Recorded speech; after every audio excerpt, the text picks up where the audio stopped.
Hello and welcome back after this hiatus to heterodox history. Today we are going to be discussing the history of the Cossacks. I'm joined by Marcus Furious Pertinax. Hello. Good evening and sort of good morning, everyone. Hope everyone's well. Good to get back into the swing of things ever so slightly. The Cossacks are actually kind of an interesting story in their own right, and occasionally forgotten a bit in Western history. So it's actually not that I know a lot about it myself, but it's a topic I've been kind of looking forward to, if that makes sense. Yes, it seems like a while ago now, but several months ago I did a brief overview on the history of Ukraine. And of course, the history of the Cossacks and the history of Ukraine in the 17th century intersect. One can't talk about one without talking about the other. But of course, as is the case with so many events in history, I would love to be able to go into the fate of the Cossacks and elaborate, but often I try and organize these streams in some sort of narrative fashion where hopefully people can follow along. And so all of these tangents are essentially left. And consequently, after discussing the Cossacks in some length around the 17th century, the story of the Cossacks just faded away into the background, into the ether, to play a marginal role in the history of Ukraine during the white versus red civil war in Russia in the aftermath of the First World War and the Bolshevik Revolution. So as a consequence, the fascinating story of the Cossacks was left behind. And I really want to try and remedy that by talking about the Cossacks and the unique history today. Marcus, of course, is going to be able to elaborate on the exact sort of characteristics of their military history, of course, but I'm more interested in the idea of the Cossacks as a culture, as a political unit, as an organization, and how they survived, evolved, and what their relationship was with all of their neighbors, and why we should be learning about the Cossacks and discussing them today.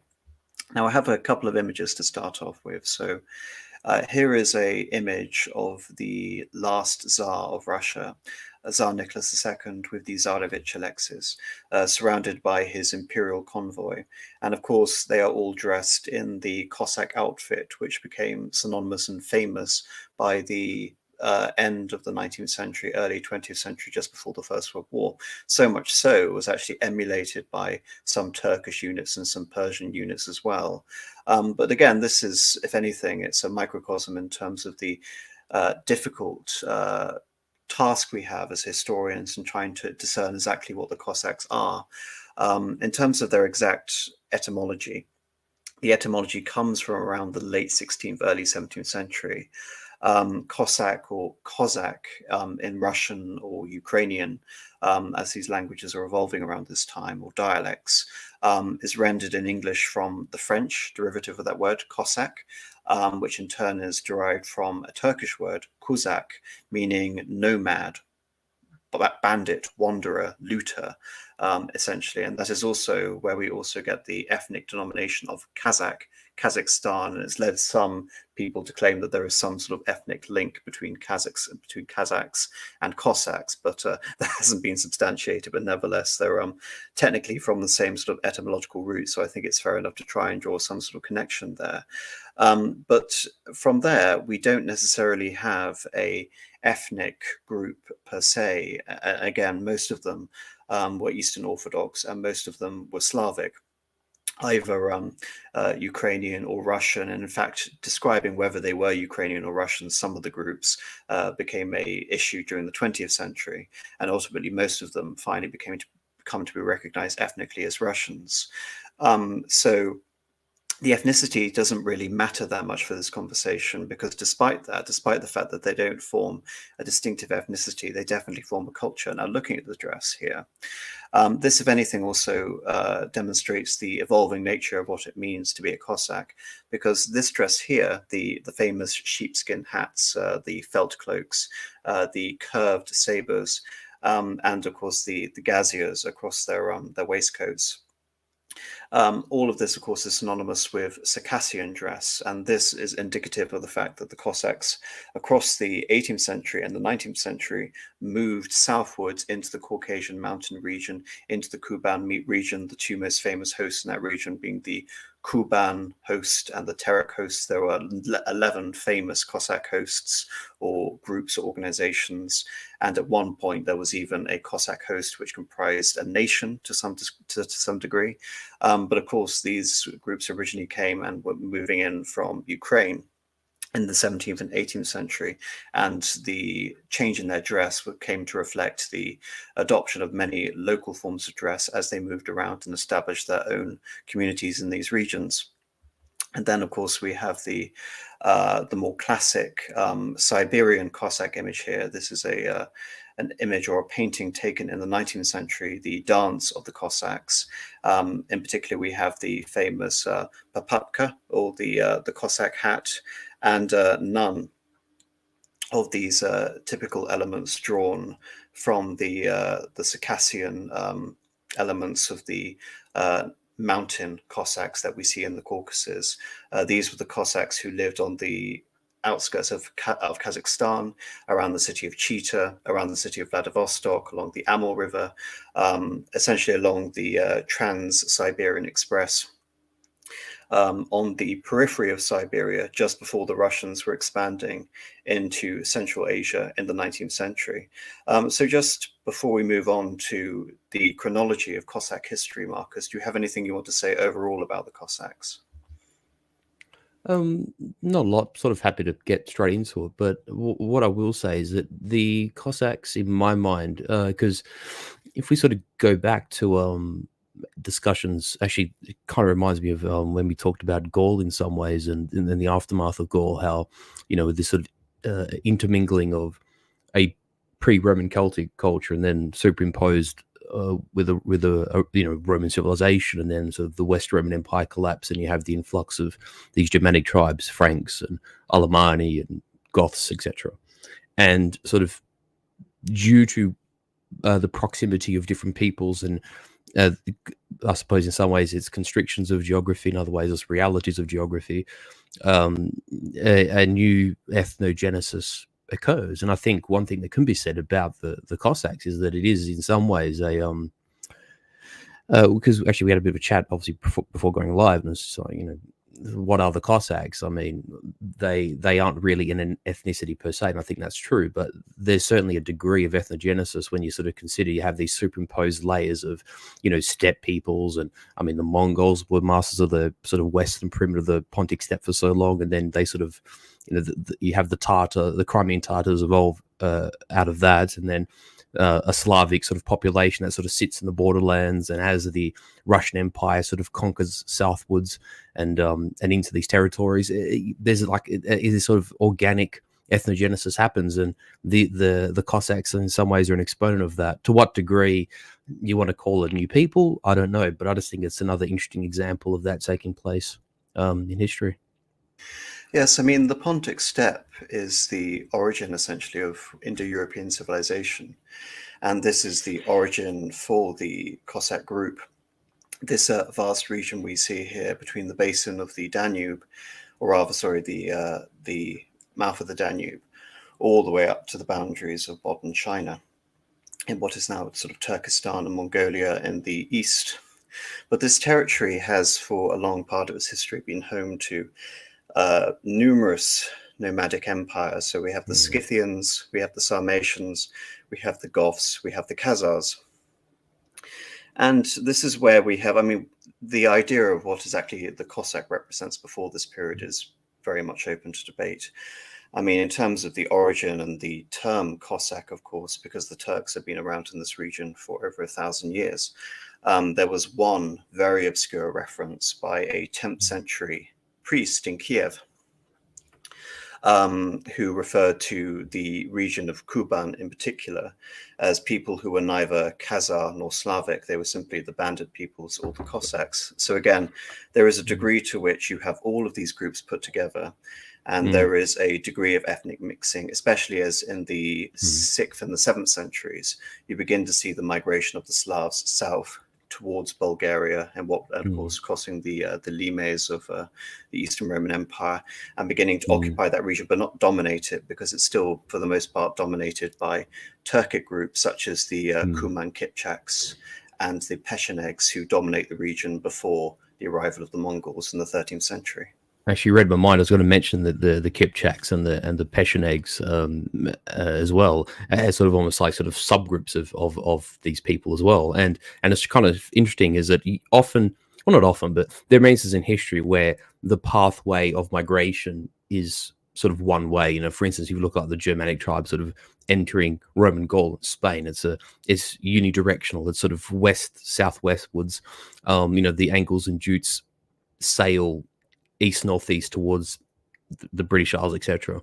But what's interesting about this sort of question is given the geographic proximity of, you know, what we would call the Kuban, the Donbass, the Crimea, the Ukraine, which, you know, in terms of definition, definitively Ukraine does mean borderland, more or less, is that you have this eastward movement of steppe people from, you know, this from the Caspian steppe, more or less, and the plain that runs west from the Ural Mountains. And then you also have this intersection of these Slavic peoples moving from the north southwards, and these migrations intersect in this vast Pontic steppe, you know, what we would call the Ukraine, I suppose, and the Donbass and the Don Volga confluence. And this sort of amalgam of peoples, it has been going on for a very long time. It's not a recent phenomenon, is my point. Well, the Slavs, of course, when they became the Rus, were essentially organized as great river warriors. I mean, Svatopolk, the last sort of great pagan ruler of the Rus, destroyed the Khazars by sacking their capital in an amphibious operation. However, of course, this area is home to various steppe warriors and horsemen, pivotally. And the Cossacks are interesting because they are exponents, superlative exponents of both river warfare, galley warfare, and of course, cavalry warfare. You know, mainly sort of when you see any sort of Cossack regiment or a detachment used in any form of warfare, you assume cavalry, but of course they were known as very effective maritime raiders throughout most of their history. But nevertheless, in terms of a culture, we don't have anything really resembling a distinctive culture as of yet. There's one particular group, a very obscure theory, which tries to draw a connection between the Cossacks and a Proto-Romanian tribe called the Balandici, who had been pushed out of a Rus state, the Principality of Haliach in Galicia, actually out of Rus territory into the Ukraina, into the wild fields, as the Kumans were now entering into a period of decline. Of course, the Kumans succeeded the Khazars. So I'm very much of the opinion that, again, you can't look at them ethnically. You have to look at them as primarily Slav with various mixed sort of ethnic elements from all of the various groups that you come, primarily because across the 15th and the 16th centuries, you begin to see quite a lot of peasants and former serfs fleeing from the Muscovite state and from the Polish state and entering into the no man's land as the various principalities and the regions begin to collapse. Nevertheless, there is a train of thought which tries to claim that the Cossacks are Turkish. That's one area of thought, and there is another area of thought which tries to claim this was actually used to justify the German alliance with them in the Second World War, that the Cossacks were actually the long lost remnant of the Ostgoths who used to live in Crimea. So trying to apply any sort of ethnic sort of denomination to the Cossacks is it's a bit of a minefield, really. So I think Yeah, we've and even from that standpoint, just on the Crimea thing, just very briefly, any references to Gothia being used as a reference to what the Greeks would call Peritea, or, you know, the southern portion of Crimea around the, you know, cities of Kerch and Theodosia, as while the Genoese built the fortress at Sudak. But you know, that basically what is on this map the white portion of the Crimea, which is where the Greeks dominated, certainly through the Middle Ages and towards the end of the days of the Empire. Gothia hadn't been used as a reference there, and Gothic language had been extinct. or became extinct, into the late medieval period. So that sort of reference to some like long lost Gothic kind of offshoot is kind of amusing. But there's, as you say, there's many theories that get thrown around. Yes, and there are also major political implications for those theories as well, Exactly, yeah. especially as we get towards the end of this period and what the implications of their ethnic grouping really is. But now, in terms of where the Cossacks finally enter into the period as more than just bandits of unknown origin without a culture.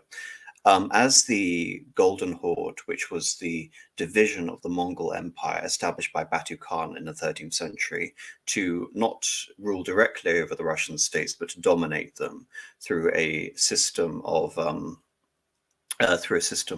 vassal states around the Grand Prince in Moscow.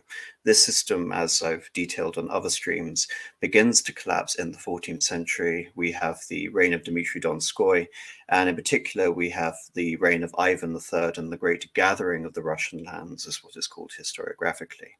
And around this time, we see constant references to Cossacks, these group of bandits who aren't direct subjects of the Grand Prince of Moscow, coming and defending Russian cities from the various hordes which are still loyal to the Golden Khan, based in his capital along the banks of the Volga. And a major mention to this with the great standoff at the Uga River, where the Golden Khan meets the forces of Ivan III, does not engage, is subsequently assassinated, and the Golden Horde is fractured into various successor states, Kazan, Astrakhan, Crimea, and Nogai. And into this vacuum, we have many runaway serfs flee, and they are conglomerating around the Don River Valley, and they form into independent raiding parties. And one of their principal purposes, now that we're entering into a period of Muslim, again, this has been a very sort of long running thing, but this is intensified with the arrival of the Ottomans, where we see the growth of an Islamic slave trade, of Christian slaves, Ukrainian slaves, Christian slaves of all manner across Muscovy. This, of course, had been endemic throughout the Golden Horde, and this continues with the Ottoman suzerainty of the Crimean Khanate.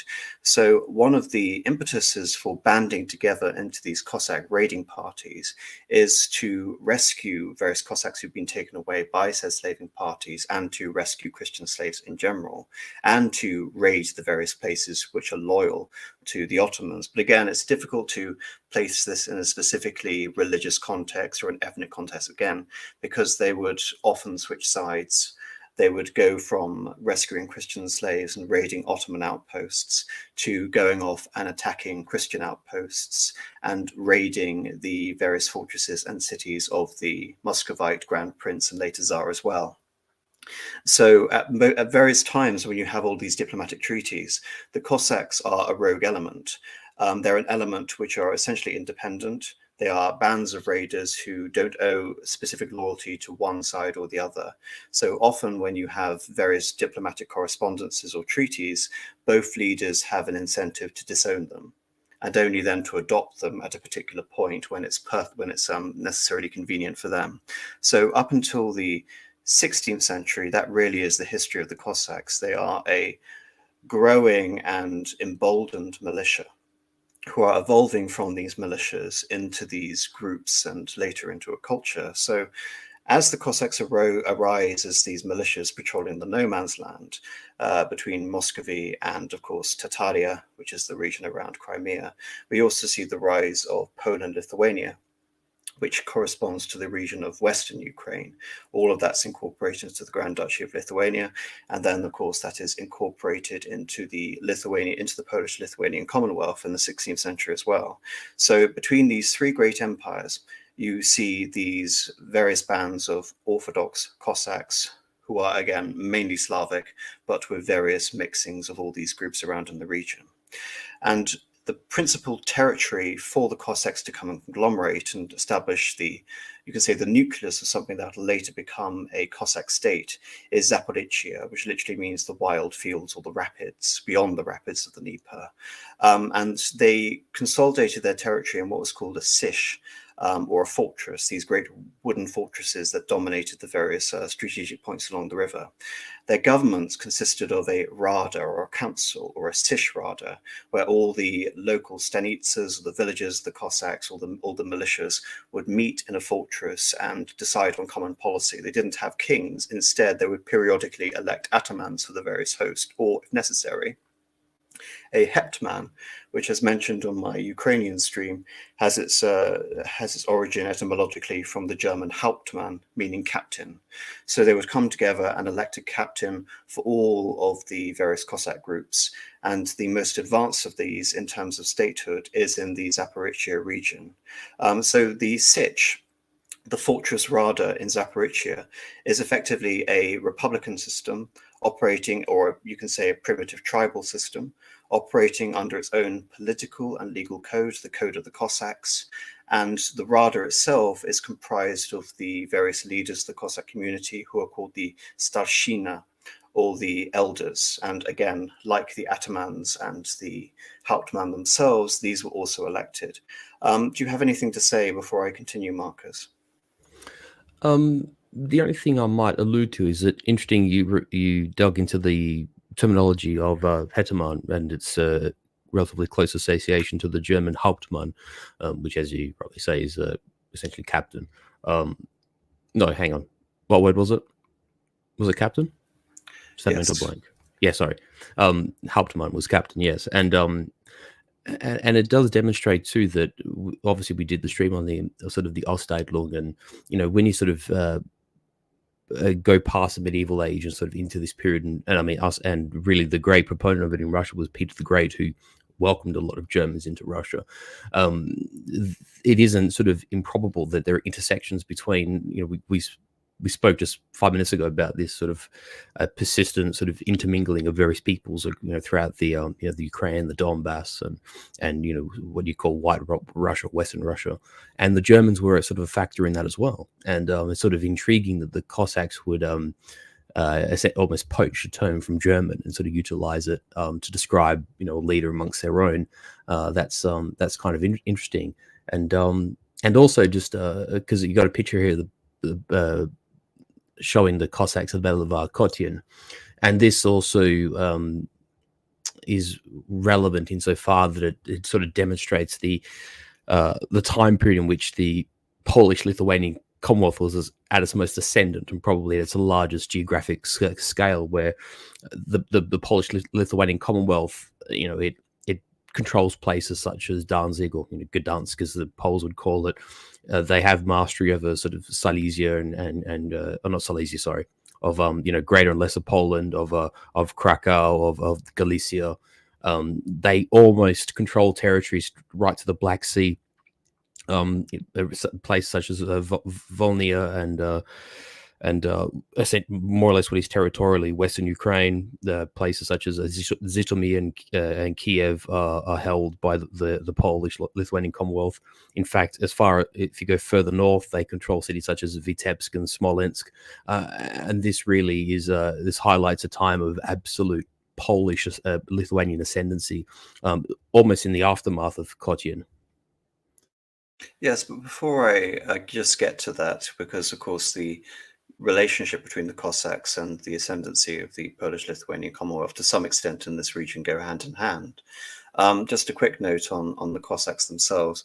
The Cossacks, because of this, because of their independence, but also because of their ability to survive in this inhospitable territory, literally the backwater of the Ukraine, the rapids between these three empires, they established a great renown as being warriors. They were renowned for their horsemanship, their individual bravery, and they were often sought out as bodyguards, and also, of course, as I mentioned previously, masters of naval galley combat.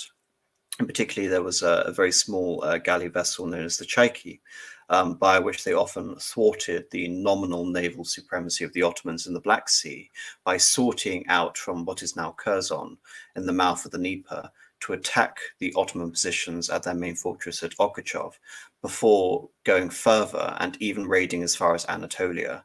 And because of this, because of their ability to combine all of these forms of warfare and also their daring and their tenacity, their military reputation would only grow throughout the following centuries to establish again the height of their myth during the imperial period in Tsarist Russia.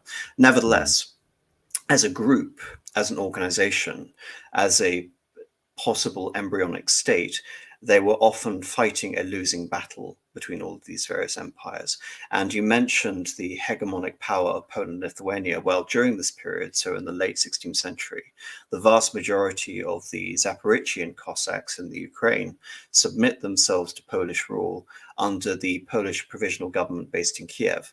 And this, of course, was an incremental process whereby the Polish kings brought in Cossacks to guard what in Polish was the Kresy, or the outer lands, until 1572, when there is one Cossack commander, I believe his name was Badowski, was recognized as the commander of all the Cossacks under the command of the Polish-Lithuanian king.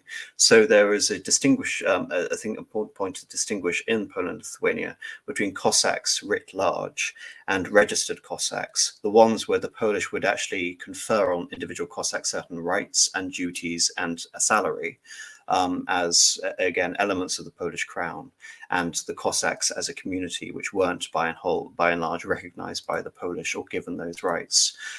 This started off in terms of how many Cossacks the Polish government was prepared to register in the hundreds, and it ended around 40,000 in 1648, just before the great revolt of Bogdan Khmelnytsky, which precipitated the deluge and the destruction of this Polish-Lithuanian hegemony.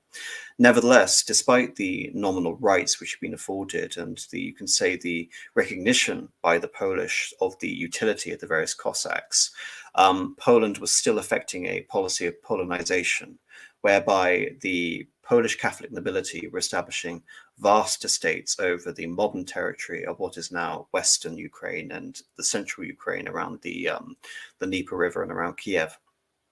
And of course, you also have the union of the Orthodox and the Catholic churches within Poland, the creation of the Uniate Church. So the religious freedom of the by and large Orthodox Cossacks was also under threat. And the only thing to defend this was the vertical relationship that the Cossacks have between them and the king, which will later be replicated between them and the Tsar. But despite that, often the Polish gentry would try to take away Cossack land and convert them at the expense of the various privileges the Cossacks had. So having the Cossacks and the Polish nobles together in the same region was often a source for conflict. And as a result, and because the importance of the Cossacks varied depending on what campaign the Polish king was fighting. So throughout the 18th century, the late 16th century, the Polish king was often fighting against the Muscovites, and he was often fighting against the Swedes. And as you can probably appreciate, having the Cossacks, who are basically your mainstay against the Turks, wasn't essentially of great importance when fighting against the Swedes. So when that happened, the Polish nobles tended to gain the upper hand against the Cossacks, and therefore the Cossacks weren't given their wages because the Polish king would also have to fund these wars at the same time. So you have constant rebellions by the Cossacks against the Polish to try and confirm these rights, which are always rather very much in flux. Again, I think it's almost important to consider them privileges rather than rights. I think I'm almost using the right word right here erroneously. No, I think privilege is probably more suitable because it's definitely there's definitely that sort of a sense of tierage in class between one and the other. And like you say, I think privilege works better. I agree. It's interesting that you mentioned here. I've got the image of the Battle of Kotyń in 1621 for a reason, because this represents really the apogee of the relationship between the registered Cossacks and the Polish king. So under the hetman Petro Zadashny, the Cossacks are very significant in the foreign policy making decisions of the Polish crown in attempting to mobilize the resources of Poland against the Ottoman Empire, as the Ottoman Empire are beginning to try and consolidate more control of that region in the Podolia, in Bessarabia, in Crimea, and expand and ultimately take vast territories of what is now Ukraine. And under the leadership of the hetman Zaporizhian, the Cossacks actually take one of the key Ottoman fortresses in Kaffa in the Crimea, and they even raid as far as the outskirts of Constantinople. And of course, this precipitates a large Ottoman invasion, which fails to advance very far into Poland, actually indirectly leads to the fall of the regime of Sultan Ahmed, and of course the Ottoman defeat at the Battle of Kotion, upon which the Cossacks are essential in terms of gaining victory. And of course, as a result of this, Zaporizhian is able to win various religious concessions for the various Orthodox establishments who are left within the Polish section in Ukraine. But again, in terms of the contradictions of this position of being subordinate to the Polish king, after you've fulfilled this role as defending the Polish Kresy against the encroachments and obviously slave raids of the Tatars and the Ottoman Empire, then the Polish king directs the Cossacks to attack Russian fortresses in his long war for the Polish crown over Russia, and of course the arrival of the Romanovs, and them attempting to consolidate some form of Russian state after the time of troubles. So this causes many local leaders of the Cossacks to rebel against their own atamans, against their own captains, because they are still devout, loyal Orthodox subjects, and they don't want to be in the position of being beholden to a Catholic king attacking who many of them basically consider their only line of defense should the Polish king betray them. And therefore, it shouldn't be really a surprise to anyone that as the Cossacks become more of a distinct culture, more enamored of their religious freedoms confirmed by these privileges, more devoutly Orthodox, and they are still faced with the encroachments of the Polish nobility and demanding that the register increase to confirm the rights of more Cossacks as their population is increasing, we have a rebellion led by Bogdan Khmelnytsky, a key figure in Ukrainian history, who takes control of Kiev in, I think it's around the year 1648. And again, ironically, this major conflict, which precipitates so many calamities for Poland and ends up destroying so much of their power, actually has the backing of the Ottomans in this as well, and the Tartars. So they're relying on, again, one mortal enemy, one of the three powers, to aid their rebellion against another power. In this case, they formed an alliance with Poland against the Ottomans, and now they're forming an alliance with the Ottomans against the Polish, just to again indicate the confusing history of the Cossacks and their troubled path to an attempted statehood. And the rebellion is chiefly aimed at achieving some form of autonomy from the Polish aristocracy and from the Catholic Church. Ideally, they could possibly form a relationship with the Polish king, but as we've seen, that isn't a very stable arrangement. So Khmelnytsky, he is just a Cossack leader. He doesn't have the authority in a devoutly Orthodox country to set up his own state on his own volition. So instead, he appeals to what is now the Tsardom of Russia. Alexei, after this time, Tsar Alexei adopts the title of the Tsar of all the Russias. Khmelnytsky prostrates himself before the Tsar, and what we see basically is a defection of the Cossacks from Poland to Russia.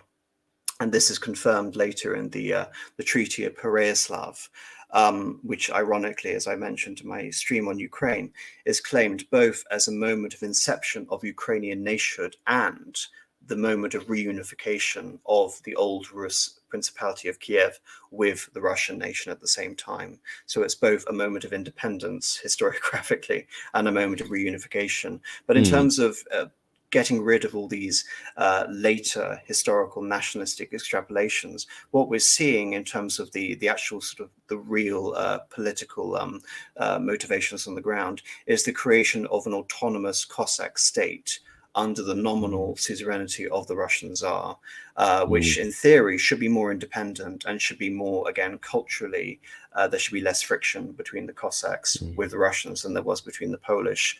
Nevertheless, this treaty, from the Cossacks' point of view, goes very badly, very quickly. When the Cossacks make this treaty, what later becomes the Hetmanate in the north around Kiev and the vast Zaporizhian state covers both a large part of the eastern Dnieper and the western Dnieper, basically the heart of modern-day Ukraine and actually a part of modern-day Belarus as well. But after Khmelnytsky's death, they attempt to make his son, his 16-year-old son, the new hetman of the Cossack state, or the Zaporizhian Sich. He fails to organize these groups and basically turn the republican nature of the Cossacks into a monarchy. This fails, and this enters into a period historiographically known as the Ruin. We have one hetman, one leader, one group, one village fighting against the other. And at the same time, we have this war going on between Poland and Russia at the same time. So just 13 years later, at the Treaty of Andrusovo, in 1667, the Russians give the Polish half of the territory which the Zaporizhians had just carved out for themselves. And so increasingly they become more and more dependent on the goodwill of the Russian state. And what is left is technically a condominium whereby both Poland and Russia has statehood. But again, the Cossacks don't have a nation or a state in the way that we could in any way sort of possibly conceive it. And because they're always fighting with one another, any sort of implication of establishing a strong, centralized, consolidated Cossack state in opposition to any of these empires necessarily fails. Nevertheless, there are moments where the Cossacks do win some significant victories with their alliance with Russia. So Russia begins to expand eastwards. And everyone seems to forget this, but the Cossacks are actually able, on their own volition, to take the key Ottoman fortress at Azov at the banks of the Don, 60 years before Peter the Great would be able to conquer it with the creation of the new Russian Imperial Navy. So again, their military reputation is still held in great esteem, and they're able to accomplish these great military feats.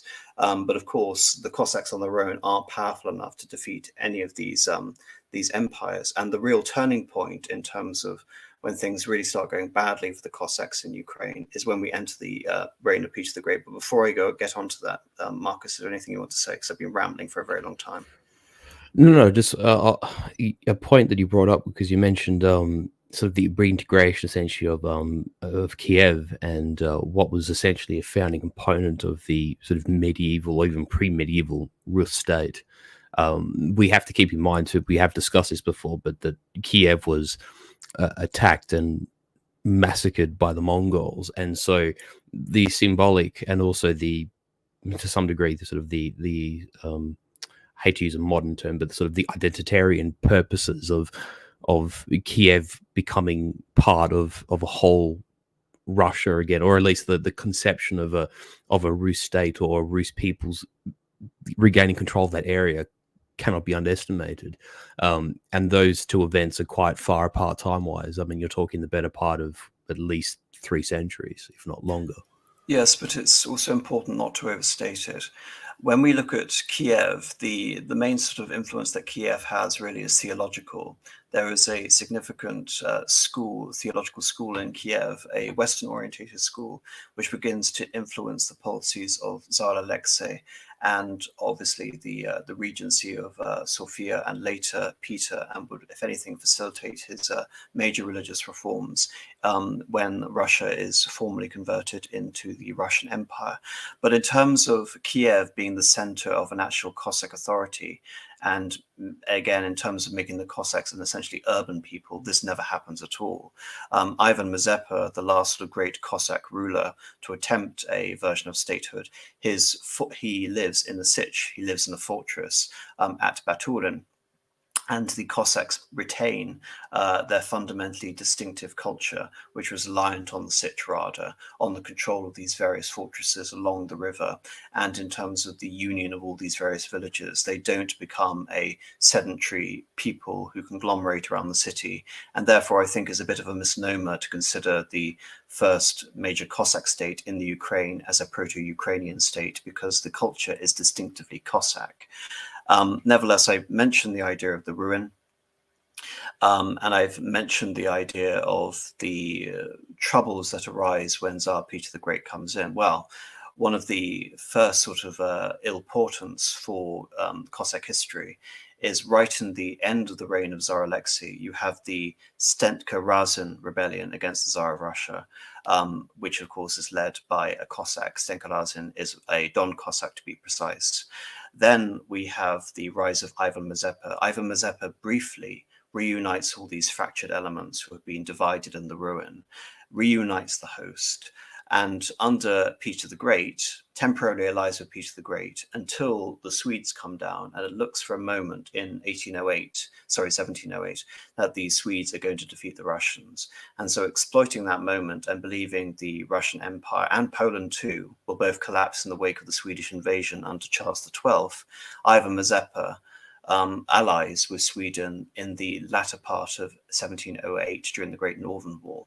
And of course, as we know, this turns out to be a major disaster because Peter the Great is able to defeat the Swedes and the Cossacks at the Battle of Poltava. And in the wake of this, the region of Ukraine is brought back under Russian authority. The Cossack establishment in Kiev is basically reduced to nothing. Kiev is made a governorship as part of Peter the Great's new governing reforms, and Mazepa's own supporters are executed, and his capital, the Sich at Baturian, is destroyed, and the Cossacks are basically dispersed. What is left, and of course this also corresponds with another Cossack rebellion, the Bulavin rebellion of the Don Cossacks in the east. So it's not just the Crimean Cossacks who are rebelling against the Russians, it's also the Cossacks of the Donbass region as well, and further east up to the Volga River. And here we have, again, a ironic moment in terms of the history of the Cossacks and not understanding them as a simple phenomena. After they are being defeated and cracked down by the centralizing reforms of Peter and him getting at the Cossacks for treason in the wake of Poltava, where do the Cossacks go? They go to the Crimean Khanate. They throw themselves on the mercy of the Crimean Khan, who of course is under the Ottoman Sultan.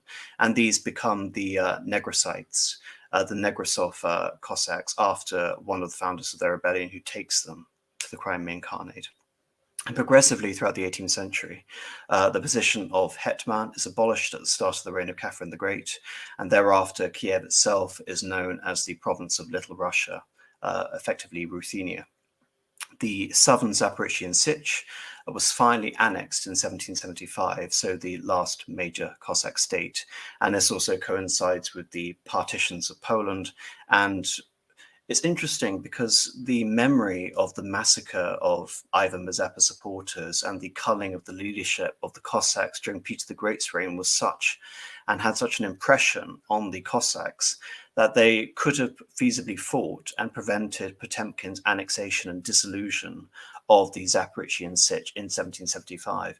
But instead, they threw themselves on the mercy of Catherine the Great and peacefully accept the dissolution of their state and the fate that awaits them. Now, while the Cossacks had been militarily indispensable during the rise of the Ottoman Empire, by the late 18th century, the Ottomans were a declining force. And so the military benefits of having the Cossacks no longer outweighed the desire of the Russians to centralize and homogenize the administration of the Russian Empire. And this was intensified during the reign of Catherine the Great. So between 1773 and 1775, we have the Pugachev rebellion. And Pugachev himself was a Don Cossack, but the rebellion incorporated Tatars, Bashkirs, Kalmuks, of course, being Buddhist Mongolians who lived just south of Astrakhan, Russian peasants, and one particular host of the Cossacks, not the Cossacks in general, but one particular host, what would later be the Ural River Cossack, or the Yek Cossack host, east of the Volga River, which is basically now the border between Russia and Kazakhstan. So while it wasn't, the Pugachev rebellion wasn't a Cossack rebellion per se, the Cossacks were drawn to this cause in opposition to the centralizing and, of course, westernizing reforms of the St. Petersburg government, with the real threat of losing their privileges and, of course, having to innovate, and the possibility, like the Janissaries in Turkey, that they were becoming outclassed as a military unit, and they were going to be forcefully incorporated into a growing standard army. So though the rebellion was centered on the Volga River, with its greatest military victory occurring at the Siege of Kazan, the subsequent crackdown effect affected Cossacks throughout the empire, including the termination of the Zaporizhian Sich. It should be noted, there's one specific element to pick up on as to why Catherine was so eager to dissolve the Zaporizhian Sich. Of course, she was expanding at the expense of the Ottoman Empire. She had just concluded a war with them in 1774, and later on she would go on and annex the Crimea. Now, in terms of her grand ambitions for creating New Russia and what is now South Ukraine, this involved quite a lot of European immigration, in particular Greek migrants in Mariupol, and German migrants and Russian migrants. In particular, Catherine wanted actually to bring Serbian migrants into the wild fields region to populate them and create new cities. So when the Cossacks revolted against this, when the Cossacks believed that a vast array of European settlers suddenly coming into their state and creating new new cities would invariably uproot their entire way of life, Catherine the Great used it as the final impetus to dissolve it. So European immigration actually was the final impetus to dissolve the traditional rights of the Zaporizhian Sich. Now, many things happen to the Sich after this. Many Cossacks flee to the Ottoman Empire, and they go on to form the Danubian Sich, in Bessarabia or Bessarabia, the southern part of Bessarabia, just north of the mouth of the Danube River. And like the descendants of the Nekrasov Cossacks, that party that had fled Russia during the reign of Peter the Great, these Cossacks settle near Constantinople, and they become the Nekrasovite Cossacks. I believe there is still a group in Turkey which claim to be the descendants of these Nekrasovite Cossacks. And then, of course, we have the fate of the Zaporizhian Sich and mainly going over into the Kuban. But before I talk about this, I mean, just one last note. Of the Cossacks that hadn't fled or simply abandoned their ways of life to become farmers, the rest had to adopt a new form of life in which they would become an integral component of the Russian Imperial Army. Though the principal Cossack Sich had been destroyed and the various stanitsas, or the main villages, survived into the imperial era between the Pugachev Rebellion and the First World War. So even though Cossack statehood itself had been destroyed, Cossack communities were still alive. So though Catherine the Great had thought it necessary to eliminate Cossack autonomy in Ukraine, Cossacks soon became indispensable to the Russian conquest of the Caucasus, Russian expansion in general, and indeed Russian defense. And this is around the 1780s, 1790s. Catherine the Great dies in 1796, and she is replaced by Paul and ultimately by Alexander. And of course, the Cossacks really enter into our historical imagination, especially in the West, when we talk about Napoleon's invasion of Russia in 1812. Now, Marcus, would you like to talk about why the Cossacks are so remembered for their participation in this particular campaign? Indeed. Just before we do that, I just want to raise one point here, because you did mention sort of the Janissaries in the Ottoman Empire and their sort of slide from being what were once very much formidable troops of the Sultan, and often used in the most sort of critical points of a campaign or even a battle, for many a campaign early in that sort of the zenith of the Ottoman Empire, sort of leading up to the fall of Constantinople and that sort of first century and a half afterwards, where say the Ottoman campaigns into Hungary and the Balkans, and particularly say the first siege of Vienna, the Janissaries are sort of the spear tip of the Sultan, and then they sort of degenerate as a class and a military organization into something you might quite literally say a shadow of their former selves. But I don't know if this is this for me doesn't apply to the Cossacks, and I have to say, although their role and their military function, and obviously with the evolution of technology, how the Cossacks fight obviously changes. They're not obviously using galleys in the 20th century, for instance. But what I have to sort of say is that often people are a product of their environment, and this is very true of the Cossacks. Whereas the Janissary is going to settle in Constantinople, and they sort of become this dare I say, an almost sort of parasitic class in Ottoman society. The Cossacks, I feel, have a very different fate in this respect historically. The Cossacks are still hardy frontiers people who live very much their own way, certainly up until the civil war, between the Bolsheviks and the Whites, um, and even sort of in modern, or not modern times, but like in modern history, throughout World War One, throughout World War Two, the Cossacks still demonstrate a hardiness and a sort of a military effectiveness that has a century, centuries long tradition. I mean, what do you say to that point? Well, could I elaborate on why I drew the comparison?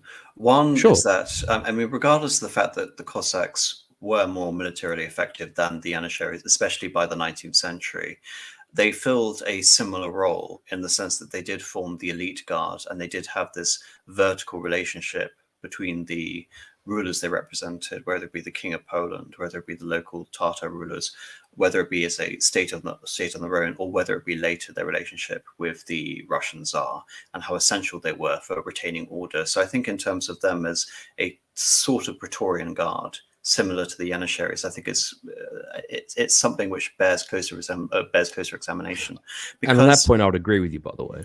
the Cossacks are remarkable in the sense that they share many similarities with various contemporaneous groups, but there are also significant differences. So we talk about the heyday of the Cossacks being the 17th century and the 18th century, even though their sort of imagery becomes iconic in the 19th century and the early 20th century, all the way up to the Russian Civil War and even into the Second World War.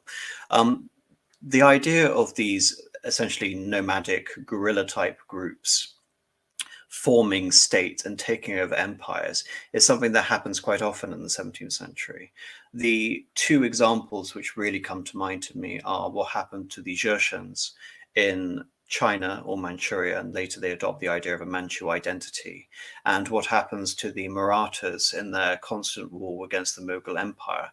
So in India, we see a situation where we have a Muslim emperor trying to conquer and impose Sharia on the larger part of the Indian subcontinent. He almost succeeds in conquering the entirety of it, besides the southern tip.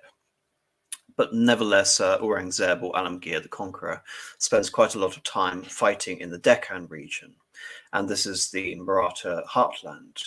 Now, the Marathas, despite the constant warfare, the constant capture of fortresses, and the huge number of men and resources that have been pulled into this campaign by Aurangzeb, when Aurangzeb dies in 1707, the resolve of the Mughal emperors collapses. The authority is taken away from them and is given to local administrators such as the Nawab of Hyderabad, and the Marathas, as a cavalry force, an effective guerrilla force, organize and become a political confederacy, which go on to conquer a large part of India and form nominal paramountcy over most of the Indian princes, including the Mughal emperor himself. So here we see a guerrilla type organization fighting in a nominally inhospitable region for centuries against a superior foe, and then becoming intimately connected with the political and military elite with a certain nation, in this case India. What we see in China is quite similar, in the sense that we have a great sedentary empire in the form of the Ming dynasty, the last great Han dynasty in China. And this is overthrown by a rebellion, and rather than form another Han Chinese dynasty, what happens is there is an organized cavalry organization. Like the Cossacks are later organized into 11 hordes, hosts rather. The Chinese Manchurian dynasty is organized into 8 banners, and all of these people have all of the inhabitants of the Manchu nation have to be organized along these various banners, and they themselves form a political and military elite. So what I find fascinating about the Cossacks is they share many elements of these groups, whilst these groups are also going around conquering and establishing empires at the same time. However, the Cossacks never create an empire in their own right. They do, however, establish a vertical relationship with the rulers and enter into those positions of essentially a Praetorian Guard. However, unlike a Praetorian Guard or a Janissary Corps, where the Janissaries occupy a large part of Constantinople and the provinces as well, as do the Praetorians in Rome, the Cossacks retain their distance from the capital. They don't become urbanized. They don't really become corrupted to the same extent. They retain their own separate culture, and they remain on the periphery, run by their own leaders, so interconnected with power, intimate with power, yet also distant from power and completely separate from the traditions.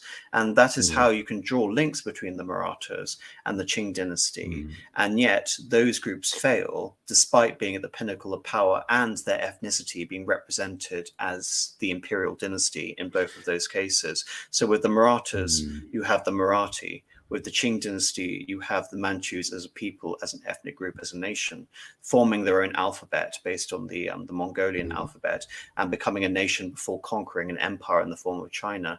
Whereas the Cossacks don't do this in the same way. They have a particular vertical relationship with their Tsar, and yet they still basically fulfill the same role as if they were the ruling class and they were part of a elite substrata just below the Tsar, of which the Tsar could, in the Maratha situation or the Qing situation, be one of them. But of course that wasn't the case, which makes it all the more interesting. Indeed, I think onto that point, if I can just elaborate ever so slightly, is I think this is one of the interesting kind of phenomena about the Cossacks, sort of specifically, because you mentioned, say, like the Roman Praetorians, and the I suppose what is a near direct comparison in a time sense and in a function sense. The Cossacks and the Janissaries in Constantinople, vivi the Cossacks, in the Donbass and the Ukraine and where else in the Kuban, is that whenever we talk about, say, like bodyguards, and I mean, there's a plethora of examples over history, so like the Immortals in Persia, we've mentioned the Praetorians, the Varangians is probably another decent example of like an external peoples being brought in for that purpose, and obviously we've mentioned the Janissaries. But what's interesting with the Cossacks is that they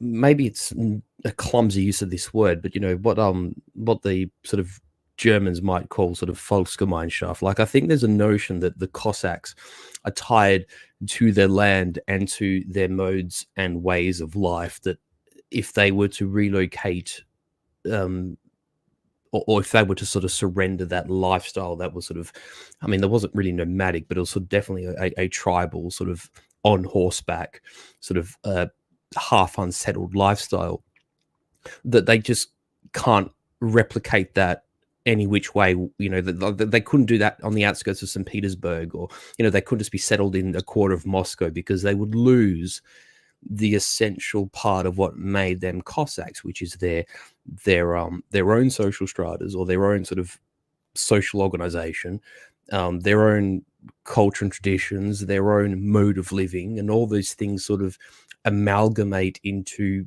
what is their identity. And then insert into that, because we've established that they are sort of primarily Slavic and they are Orthodox Christians.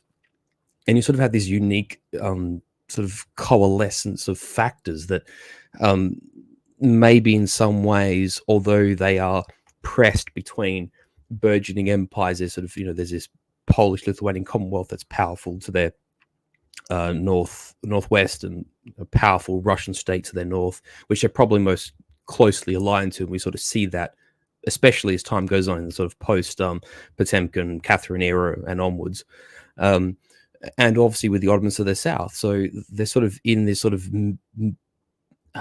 they say like a no man's land, a borderland between these large competing empires. And like I said, if they were to be relocated and put somewhere else, or sort of urbanized, then they would lose an essential part of what actually made them Cossacks. And the fact that they stay in the Kuban, they stay in Zaporizhia, they stay in the Donbass, and these other localities, it maintains it maintains their way of life and what makes them Cossacks. Can I hold that thought? I agree in one certain respect, which is urbanization. But I disagree in another, is that you see, again, true to the nomadic spirit, the Cossacks move around considerably throughout this period of time we're going to be discussing. And of course, What I mean by that is geographies that would be different or alien, yes, not that they yes, would yes, not move around specifically. Yes. as opposed to Yeah. steppe or mountain cultures, wherever Yeah. they be anywhere in the world. I mean, Yeah. one particular example Like I if was they'd gone to mentioning. the Alps, they wouldn't be able to retain their lifestyle. If they went to the Pyrenees, they couldn't maintain their lifestyle. If they went to the Sahara, they couldn't maintain their lifestyle. You know what I mean? Well. Just hold on to that thought for a second, because that's interesting, nevertheless. But my criteria specifically would be urban lifestyles as opposed to rural lifestyles. Going to talk about that, Yes. but in Yes, I one quite particular agree. respect, say for example, I talked about the Qing dynasty and the Manchurian eight banners. Well, of course, there is a moment where the Cossacks do intersect with the Qing dynasty. One fortress is taken over by the Qing dynasty in the 1680s, and this one group occupying this one fortress called Albazin later are taken into the Qing dynasty. They are settled in Manchuria, and later they are brought and settled around the various cities. In fact, there's a strong contingent in Shanghai. And this group, despite being, again, completely removed from Russia itself, is able to retain Orthodox liturgy and their own Cossack lifestyle to some extent, all the way up until the 1950s, when the communists come into power. It's actually So quite amazing. so do bear in mind the Mm, incredible endurance of a culture as opposed to mm, necessarily a national group or a people. And this, I mm, think, explains why there is such a cultural fascination with the Cossacks, in particular, a romanticism associated with quite a lot of pan-Slavists in the 19th century and people who later became Ukrainophiles as well. But again, before I get more into that, military history of the Napoleonic Wars. So it's seen in, for instance, in the Great Northern War, in the campaigns of Catherine the Great, that the Cossacks, because hang on, actually, I do have some notes here. Just bear with me for a moment. Is that once because you mentioned the gesture where there's sort of almost homage paid to the Tsar, and once there was this sort of tacit agreement, or I don't know if tacit is the right word, but there was sort of this understanding between the Cossack uh, collectives or tribes, what do you want to call them? The Zaporizhians, the Kubans, etc.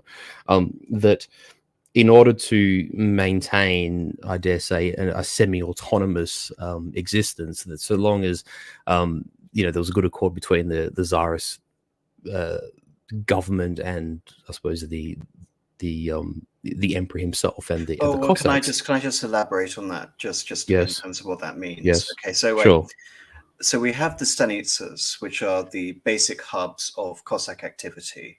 They are A stanitsa could be anything from 30 to 300 households, typically, and they will be organized around a host, whether it be the Don host, the Kuban host, the Semilitia host, Transbaikal host, etc., etc. We'll get more into that specifically when we come after the war. But necessarily, they are groups with their own local assemblies as part of a larger host, which retain their own cultures and communities. As Having these particular stanitsas means they are obligated as citizens of the empire to send all of their males above the age of 18 to partake in military service. And as the borders of the Russian Empire expand, they are placed in the frontier regions where they also basically fulfill the role of military colonizers at the same time. So that is the essential role in which the Cossacks play for the Russian Empire going forward, just to clarify that before we move on. Yeah, you actually basically read my mind. That in the context of what AM has far better outlined than what I would have done, is that with the terms of service was, I believe it started at 20 years and then it became, it's unclear whether it's 25 or 30, but let's just say between 20 to 30 years of service to the Tsar. And obviously these Cossacks, given their background and given their society and their modes of living, they were almost exclusively used in a cavalry function. And this was displayed in conflicts such as the Great Northern War, and it would probably reach the zenith of its mythology with the Napoleonic Wars and Napoleon. When I mean, I'm sadly cutting out a fair bit of Russian activity in the Napoleonic Wars writ large, but with Napoleon's invasion of Russia in 1812 and the advance and what ended up being the temporary capture of Moscow, the Cossacks were indispensable in terms of harassing the Grand Army all the way from, when the well, not immediately so, but basically once the French were in Russian territory, the Cossacks did hound French supply lines. And in the battles which were fought, as a consequence of the War of 1812, particularly, obviously, famously at Borodino, but also elsewhere, the Cossacks very much served the Tsar faithfully and proved indispensable in being able to face off what was this the word itself, Grand Army. I mean, the French had their own contingents. They had obviously their own infantry in Old Guard, Middle Guard, Young Guard, Fusiliers, Voltigeurs, all these types of infantry, which was sort of designed for different tactics, which Napoleon very much pioneered in his early campaigns. And, the French had their own cavalry. They had the cuirassiers. The French utilized, although not to the same extent as the British, but the French did utilize dragoons. There was contingents of, after Napoleon established essentially a puppet state with the Confederation of the Rhine, there was contingents of sort of German hussars and uhlans, which were sort of light lancer cavalry. And of course, there was famously the when Napoleon helped to establish the Duchy of Warsaw, there was the Polish contingent under Józef Płacinowski. And so for the Russian, commanders that were in service of the Tsar, the ability for them to fight these various types of cavalry contingents, was dare I say, difficult. But the Cossacks really gave the Russians that edge that they would have otherwise have been sorely lacking. And where the Cossacks probably even proved their worth more so was once Napoleon sort of retreated from Moscow and attempted a winter march back to sort of Central Europe, which sort of culminates eventually with the Battle of the Nations at Leipzig. The Cossacks are hounding the French all the way through their retreat across Russia.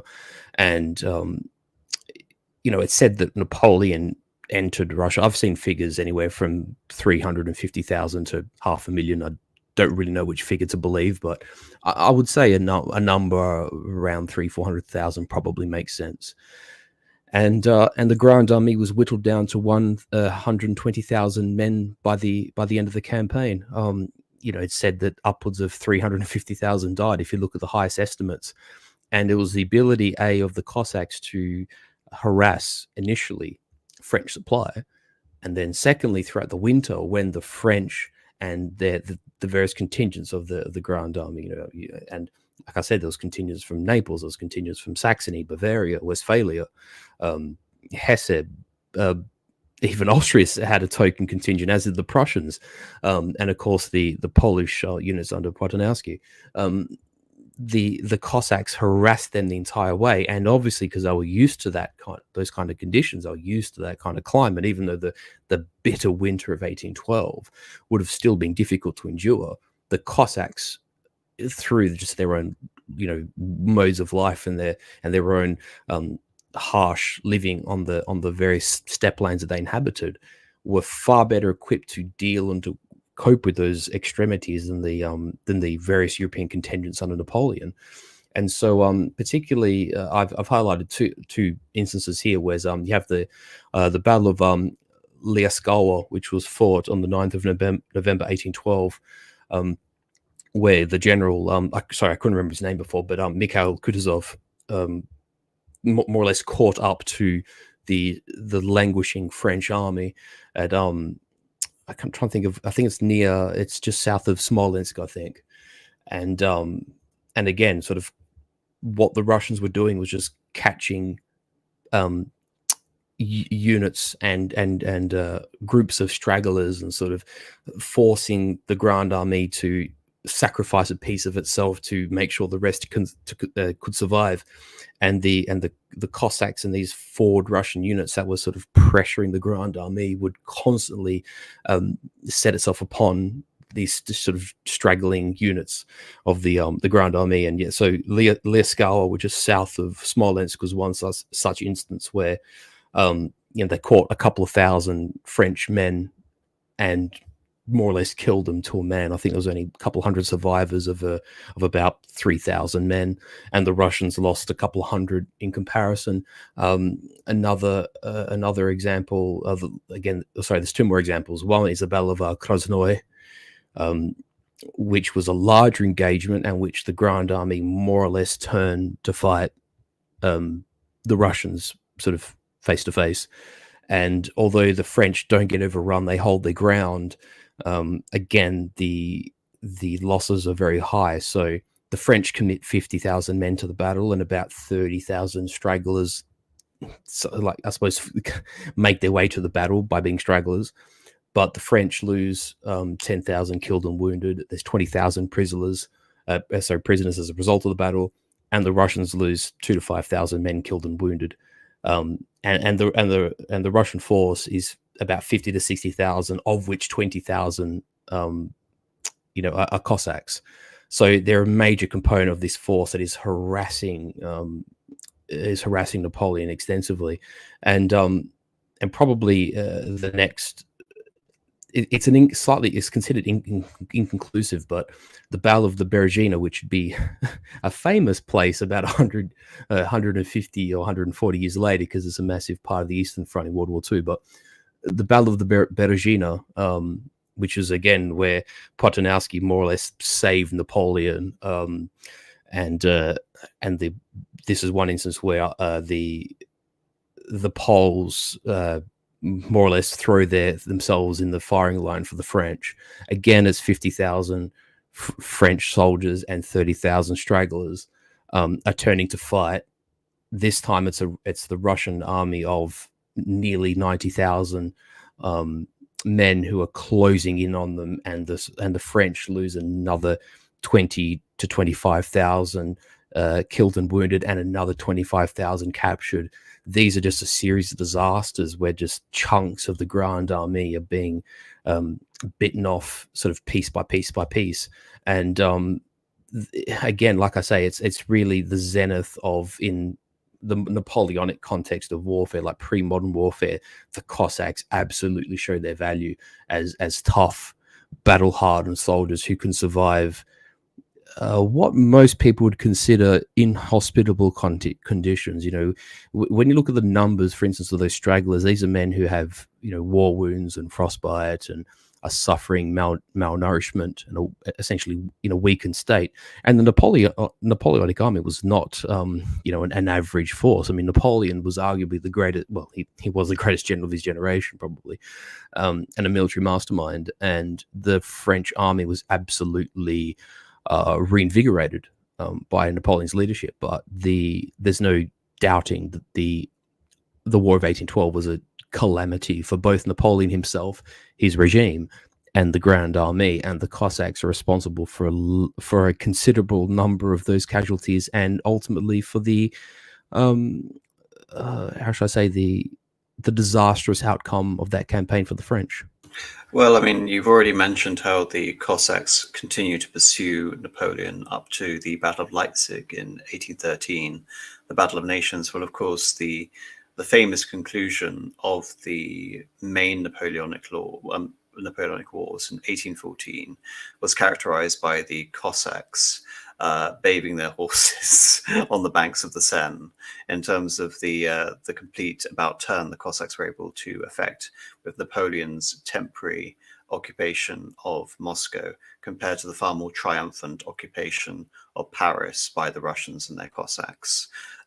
So yes, I think it's important to understand that the Cossacks were essential in terms of delivering Europe from Napoleon's First French Empire and first attempt to create a European superstate. But of course, this is just one pivotal element in which the Cossacks were fundamental to the military success of the Russian Empire. Because whilst the Cossacks performed important reconnaissance and served as irregular light cavalry during this period, in terms of them fulfilling both this role as the cavalry for the Tsar, but also as a colonization force, we have to look to the Caucasus frontier. And this map I have on the right-hand side is most pertinent in terms of understanding the strategic location of the Cossacks as the Russians are expanding south into the Caucasus. Now, before the 1770s, the Russians had quite a small impact on the Caucasus. They were expanding into what is now the Krasnodar Krai, which the main city would be called Ekaterinodar, which literally just means Catherine's gift. But the Kuban region was the main area from which the Russians, along with their control over Astrakhan and the Volga, began expanding down at the expense of all the various mountain groups in the region. And whilst the Cossacks had been driven off many of their older lands in Ukraine, they were mainly reconstituted around the new European non-European frontiers of the Russian Empire.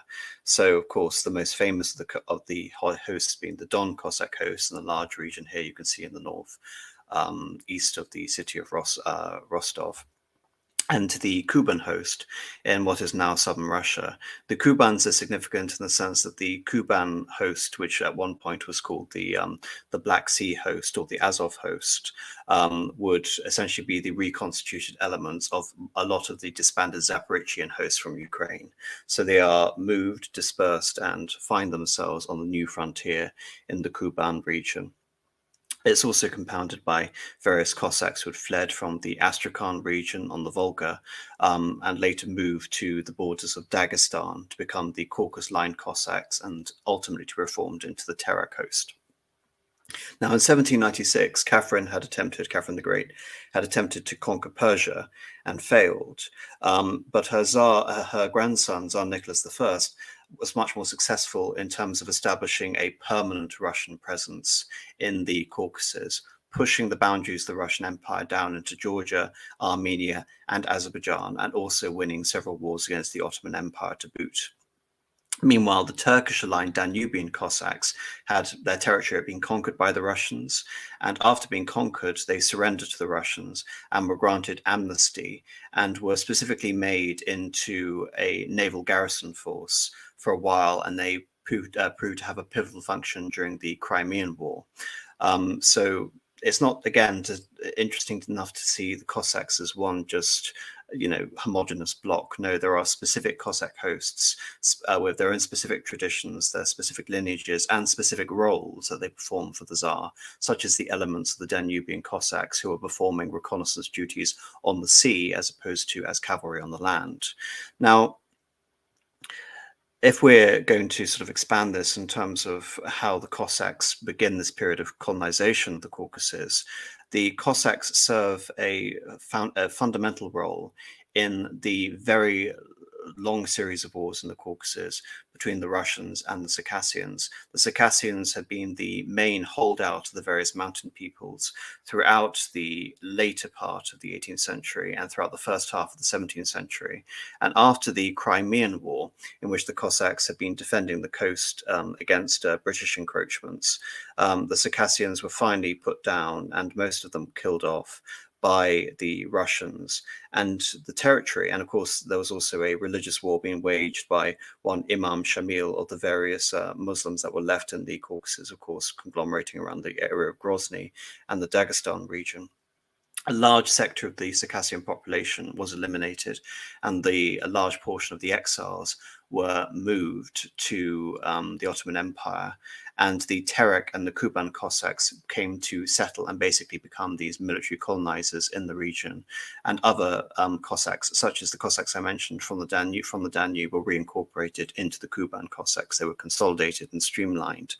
And again, that's not to say that these regions were exclusively Cossack. So whilst the Cossacks were given the original sort of space of these territories, they also had to deal with the fact that they were dealing with a lot of locals who resented them and saw them as representatives of the Russian conquerors. And at the same time, especially from the latter part of Alexander II's reign after the emancipation of the serfs in 1863, there is a huge amount of Russian immigration throughout all segments of the empire. And as we saw with the Zaporizhian Cossacks when they were being subjected to Serbian immigration in the 1770s, the Cossacks on the whole hated the idea of non-Cossack Russian migrants being forced into their territories, and they would refer to them as inogrodnia, or outlanders.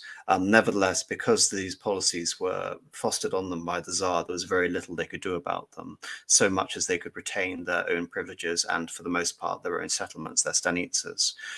In addition to the main Cossack groups, the most famous ones around this region, so that'd be the Terek, the Kuban, and the Don Cossacks, we have the Ural Cossacks, of course, the ones that survived after the Kul in the wake of the Pugachev rebellion in the 1770s.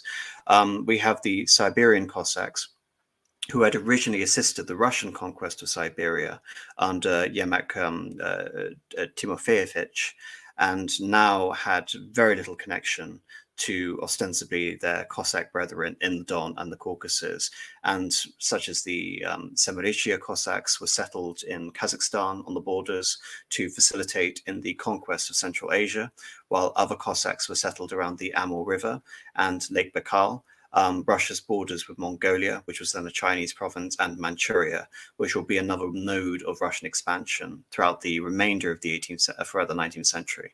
So, for example, in the late 19th century, the Russians are expanding into Primorye. They're taking over the city of Vladivostok and taking over a region known as Outer Manchuria, which establishes the main Russian naval presence in the east. That doesn't go far enough, so they begin expanding into Manchuria. And the Russians built up a significant infrastructure presence and, of course, a community of Russian expats in Harbin, which is effectively almost like a Russian outpost. And then they begin to consolidate this with control over the Liaoning Peninsula and the creation of Port Arthur.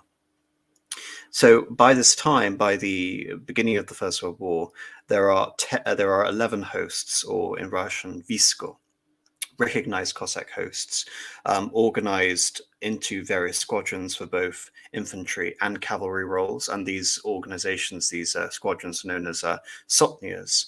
And a sotnia could comprise of anything from 100 to 500 men. And roughly there were 300,000 fighting Cossacks who were ready to serve the Russian Empire on the eve of the First World War. Prior to the revolution, the Cossacks, of course, served as the Tsar's bodyguards and were renowned for their exceptional loyalty to the Tsar personally. So rather than looking at the Cossacks as loyal to Russia or loyalty to a conception of Russia, which could, of course, be democratic without the Tsar, the Cossacks were useful to the Tsar in the sense that they owed no particular loyalty to Russia other than that to the monarchy, to the Romanov dynasty, and to the Tsar. So in many senses, you can say they're more analogous to these various groups, say, for example, the non-Turkish Janissaries, or if, say, for example, we were to take the Swiss Guard in the dying days of the French monarchy in 1792, who were more loyal to the king than they were to a revolutionary concept of the French nation. So that's one important point to note.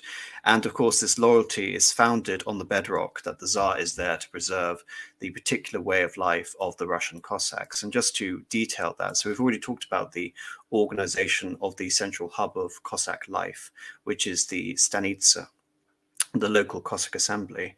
Well, the Cossack stanitsas were typically able to provide better education and standard of living than the typical Russian peasant communities or the Mir.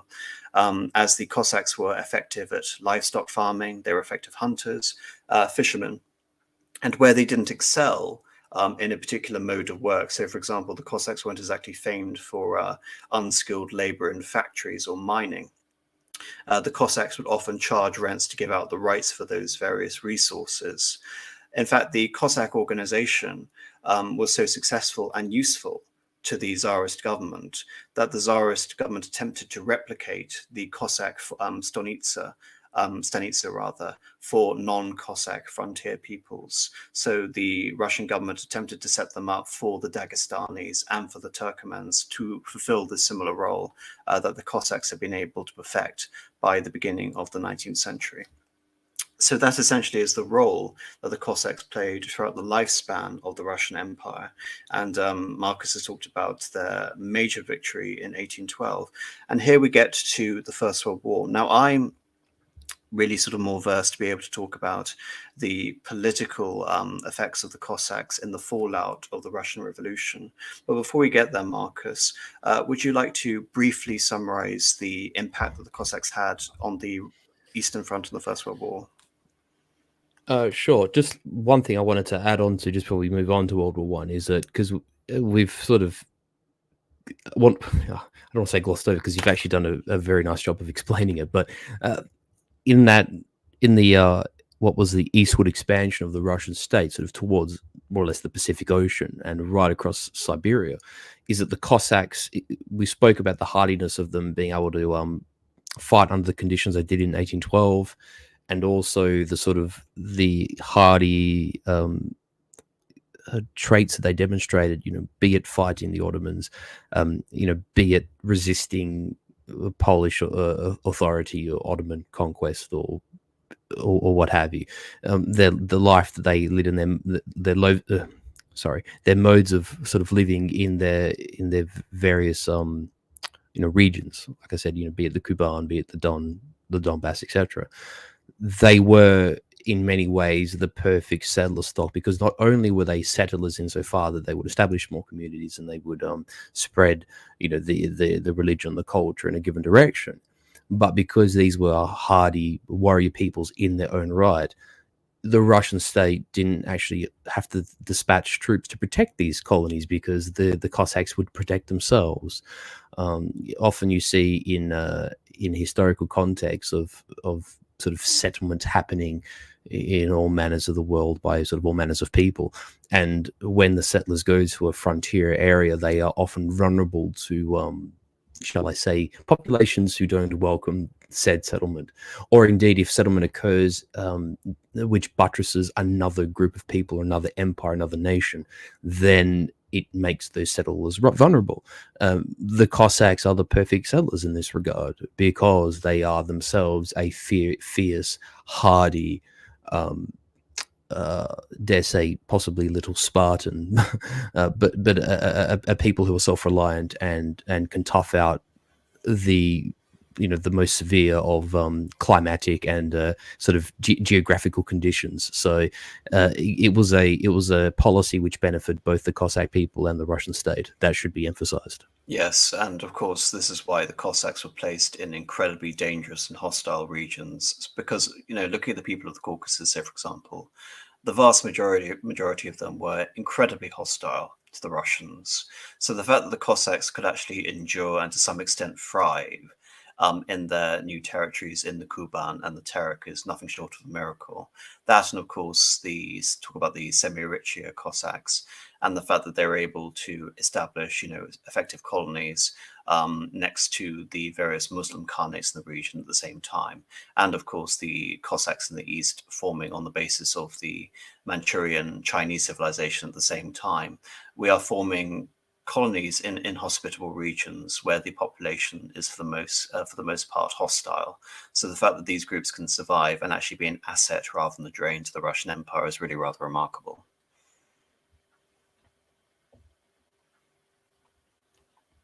So yes, I think this is just a good time to have a quick overview of the First World War. So obviously, Germany declares war on Russia on August the 1st, 1914.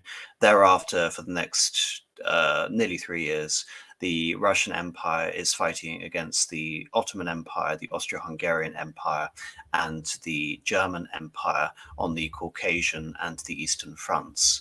Now, how do the Cossack units fare particularly during this period? Well, as we know, the Eastern Front has a mixed record for the Russian forces, because obviously, and we've obviously, I'm pretty sure we've touched on this before in streams about Germany, where the two Russian armies which occupy sort of or sit within the Russian portion of Poland in World War One and engage the Germans on the Eastern Front. I've just forgot the name of the second general, Samsonov, and the name's not coming to me, but the Russians obviously cop a couple of nasty defeats at the hands of Hindenburg in the east when they attempt an invasion of East Prussia via Allenstein around the Masurian Lakes, which the Germans then called the Battle of Tannenberg for propagandistic purposes. We've talked about that before, but further south, the Russian forces actually have quite a degree of success against Austrian forces in what we'd call the region of Galicia or Galicia. In fact, the Russians even succeed in capturing the city of Lemberg, which is modern day Lvov or Lviv, and threaten to penetrate the Carpathian Mountains. And the Cossacks are proved to be of great utility to the Russians. And even in the instance of the Brusilov offensive of 1916, where Brusilov does succeed in making breakthroughs against Austrian and in places even mixed Austrian and German forces, the Cossacks are used as not spearhead's the wrong word, but they are, because of their speed and their toughness, they are utilized to exploit breaks in the line where Brusilov does gain these breakthroughs against entrenched Austrian and German forces. But obviously the Brusilov offensive is of limited success because the forces either side of him aren't successful, and eventually he can't advance on his own, so the offensive is called off. But a couple of instances where the actually sort of, I've actually jumped time here, I apologize, where a real set piece of the Cossacks proving their worth is actually a year before, when the Germans start pressing back into this area to help the Austrians. They initiate what they call the Golice Tarnov offensive, which is sort of into the northern part of Galicia, and it's a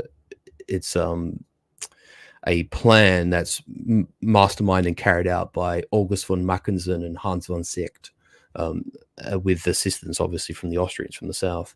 And it's quite a substantive military operation. Sorry, just let me get to my notes again. It was I think like an 8 or 9 week operation by the looks of it, and it was quite a bloody affair because there was over 1 million casualties, both sides calculated. And following the Battle of Lubetskova, 500,000 Germans were committed by von Mackensen to this particular sector, and this particular battle was backed by 2,000 pieces of German heavy artillery, and the Germans shelled the Russians relentlessly, and then once the infantry were committed to the offensive, the Russian infantry more or less broke after about a week's worth of fierce fighting, and in desperation, the Russian general of the sector, Polochenko, committed 3 cavalry regiments right into the thrust of the German advance, and the Germans arguably were a little bit complacent because the Russian infantry was sort of streaming out of its positions and retreating to better territory, because what lay behind this battle was what the city of Lemberg, which they had taken off the Austrians at the start of the war.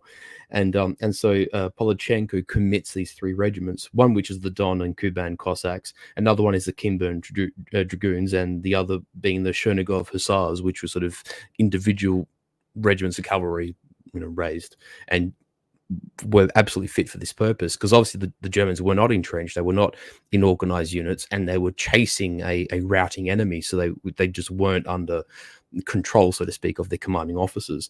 And the Cossacks actually inflicted thousands of casualties for the loss of barely 200 men. And in fact, Mackensen was so concerned about that particular sector that he temporarily had to pause the offensive and had to send messages down to the officers to sort of reorganize their units, because they actually were concerned that it was a major Russian counterattack, which it wasn't. It was actually a desperate throw of the dice by Polochenko to sort of control the situation and buy the infantry time. But the Germans, for a little while, thought it was actually these 3 regiments spearheading a full-on Russian counteroffensive, which it wasn't. But in the end, the Germans ended up on the outskirts of Lemberg or Lviv, and these Russian regiments sort of cut their way in. They actually ended up stealing German equipment. They ended up nicking off with some German machine guns, and they sort of got into the rear areas and caused havoc, and then they sort of cut their way back out again, and only for 200 losses. So it was quite a remarkable feat of arms. True to the real meaning of Cossack in that sense. Yes, very much so. They were very fierce. They demonstrated it in spades at the Gorlitz Tunnel offensive. I think what's remarkable, just in my own reading of this, is that, of course, there were Cossack divisions throughout the Red Army, and in fact, Bodoni and Stalin were actually quite insistent on this point. But nevertheless, despite our own impressions of especially the Western Front, throughout the war, the Cossacks were able to retain their essential character as cavalry, even as much of the Imperial army was officially dismounted across the span of the war. Nevertheless, this is the turning point in Cossack history, because despite being renowned for their particular loyalty to the Tsar, the Cossacks chose not to resist the revolutionary tide of 1917. And this, to my mind, is a crucial factor in the collapse of Nicholas II's reign. Effectively, we have the various strikes that begin in March of 1917, but really it's, in the Russian calendar, it's February of 1917. The Cossacks are sent in, of course, to deal with the violence. Violence does break out, but ultimately the Cossacks relent and choose not to break up many of these squads which take over St. Petersburg. That's the fact that the Cossacks don't have effective backing, and the fact that many of the regiments that are supporting the Cossacks are barely trained troops without any sort of overarching loyalties or, again, training in the army. So it's possible the Cossacks could have just sent their own troops in, and then, of course, they would have all been shot whilst the troops were shooting their own officers at the same time. So again, possibly it was pure survival that motivated the Cossacks to join or rather not resist the revolutionary tide of 1917. But nevertheless, it was this temporary apathy of the Cossacks which proved to be vital.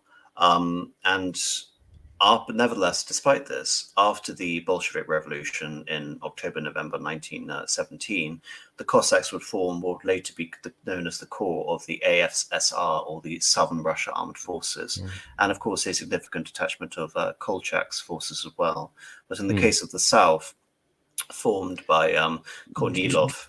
Just before we get here, can I just make a quick interjection, actually, just before we get to the revolution itself? And that is, because of this relationship, and you alluded to just before, that the Cossacks more or less had loyalty to the Tsar itself and not so much the Russian state, if a distinction is to be made between those two things, is that often the Cossacks were called upon, when there were grumblings occurring in Russia.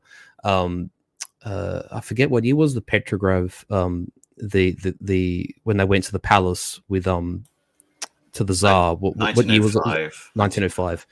What was that called? What was the name of that event? Bloody Sunday. Bloody Sunday.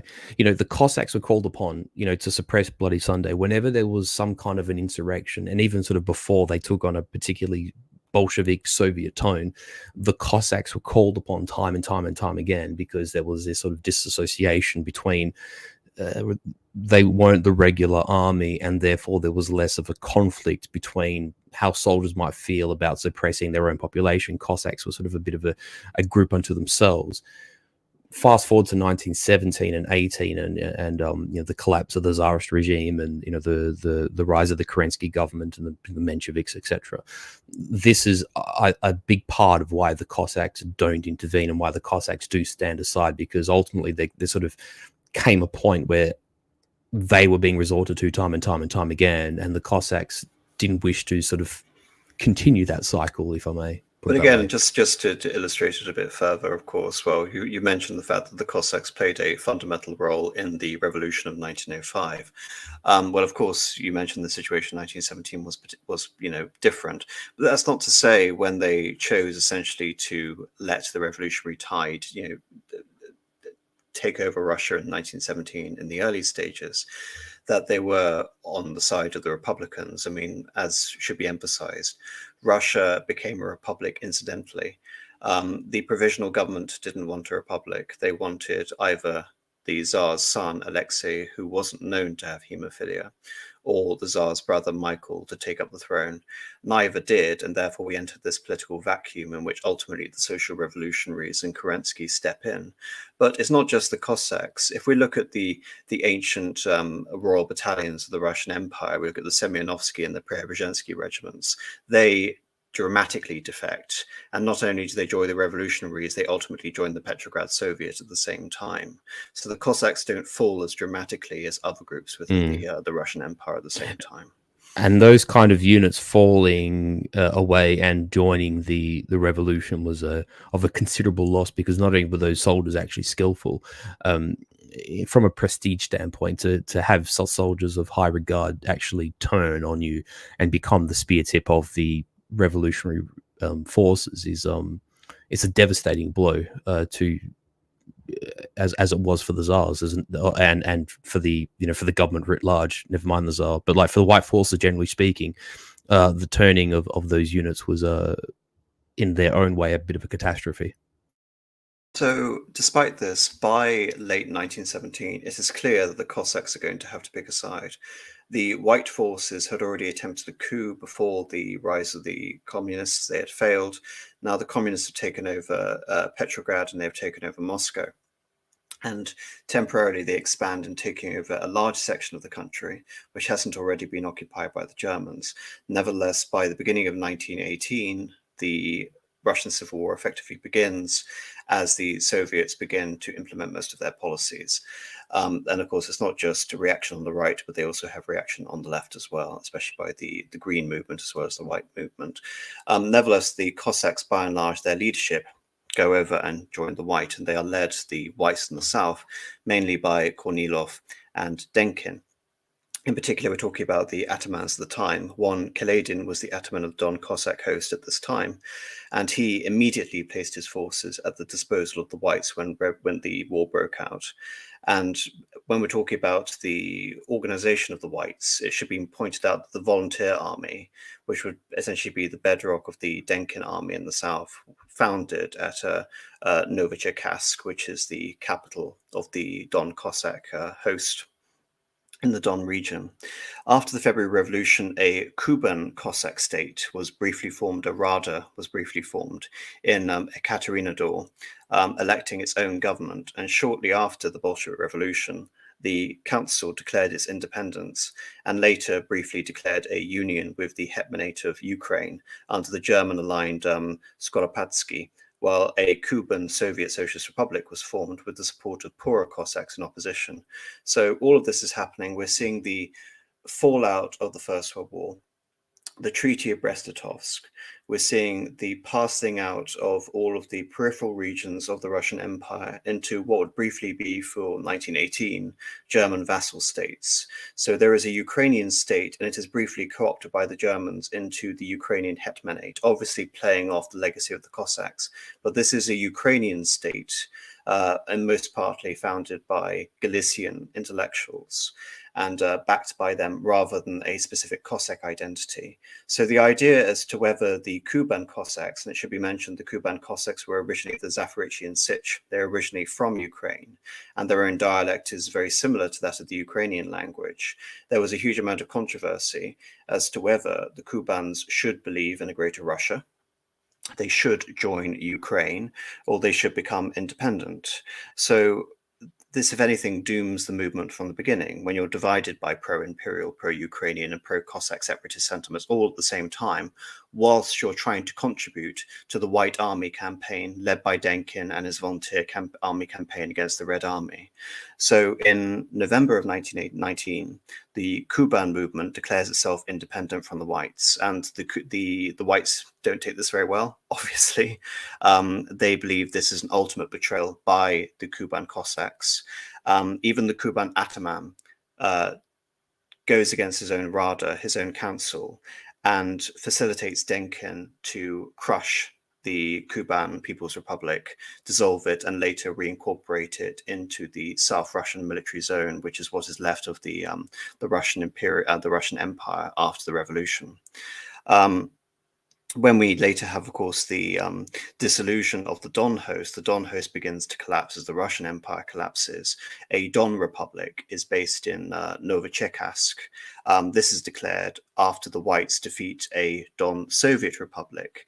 And this, the ataman who is elected to form the first Don People's Republic is Peter Krasnov. Now remember that because he's quite a significant figure going forward. But again, the Don Cossacks, like the Kubans, are ultimately all defeated by the Soviets. When it looks again like the whites have essentially been defeated by 1919, 1920, of course, Kolchak is executed in 1920, I believe. The Kuban People's Republic briefly gravitates towards Georgia before the Kuban was occupied by the Red Army in 1920. Now, the Terek Cossacks is quite interesting because they find themselves completely immersed in the between Dagestanis, between Ossetians, between Circassians, and of course Kalmuks slightly to the north. The Tereks find themselves as much at war with all the local communities surrounding them as they do with either the Reds or the Whites, because all of these groups are essentially for neither group. They are for an independent Caucasian series of republics. And of course, there was briefly a mountain separatist movement at the same time. So exploiting this initial weakness of the Cossacks, the Reds take Grozny, which is at the center of Chechnya, before Denkin was able to briefly restore the region to the whites before they were ultimately defeated, being surrounded by all of these forces, which are completely at odds with the success of the white movement.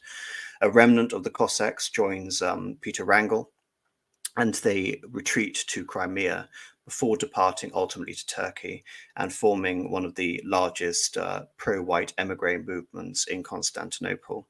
The remainder of Cossack territory was briefly created as a Soviet mountain republic, and thereafter the Soviets attempted a balancing act to divide and conquer, but this changed many times, and of course later then the Soviets bring in the idea of Colonization, or indigenization, literally setting roots. But this is, of course, specifically decossacization, if you could call it that. Well, briefly before I get onto the decossacization, because of course, when we're looking at the Cossacks and looking at the fact that they don't pertain to one specific region, these are the most famous groups: the Terek, the Kuban, and the Don Cossacks, and their pivotal role in the southern front. Well, of course, the Cossack resistance is endemic throughout Siberia as well, which goes over to the whites throughout the duration of 1919 and throughout most of 1920. But just again to mention that and what happened to the Cossacks in those regions, well, there are the Zaporizhian Cossacks are ultimately defeated in Central Asia. And there is also the element of the Ural Cossacks as well on the borders of Kazakhstan. These groups are defeated and they enter into an odyssey where they are trying to escape the encroachments of the Red Army. And they are able, some of them, to finally reach Iran.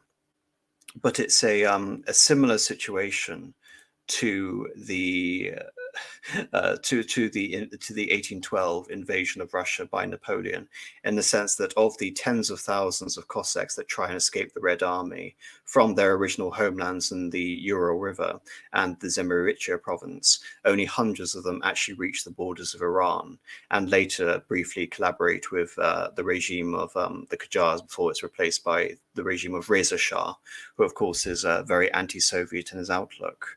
In terms of the Siberian Cossacks play a major role in holding on to these areas for the white forces for the duration of the early 1920s. When Kolchak is killed, a Cossack takes over the remnants of the white forces in the Transbaikal region. This is Grigory Semyonov. Yes, and just on that point, it's actually worth mentioning too that prior to Kolchak being killed at Tursk by the Soviet committee there in the city, arguably the best of the white generals who was under service to Kolchak in the east, a General Kapel, dies. So the whites in the east, in the Siberia sort of sector, are quite desperate for leadership, and hence why they almost resort to Cossack leadership in the military vacuum of their losses across 19, 20, 21, because there's essentially no one else to lead them.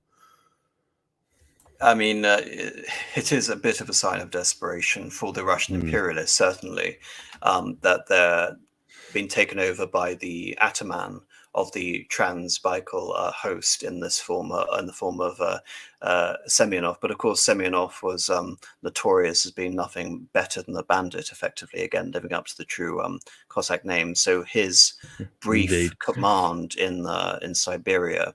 Not only did he fail to hold on to key cities around the region like Chita, Mm, but he was able to effectively destroy the morale of much of the White Army. And of course, it was only really the Japanese and the intervention forces from the West that were able to hold on to some key areas in the Pacific coast before all of mm, these were ultimately evacuated, and the Soviets were able to fully establish control over the region by mm, 1924. And mm, these, in particular, these Siberian Cossack groups, went over and joined the ever increasing large expat community of Russians in Harbin. And by the mid 1920s, around the same time that we see the beginning of the Russian Fascist Union in Harbin, there are around 200,000 Russians in Harbin alone. So mm, Manchuria is a huge hub for white emigres and generally refugees fleeing the effects of the Russian Civil War.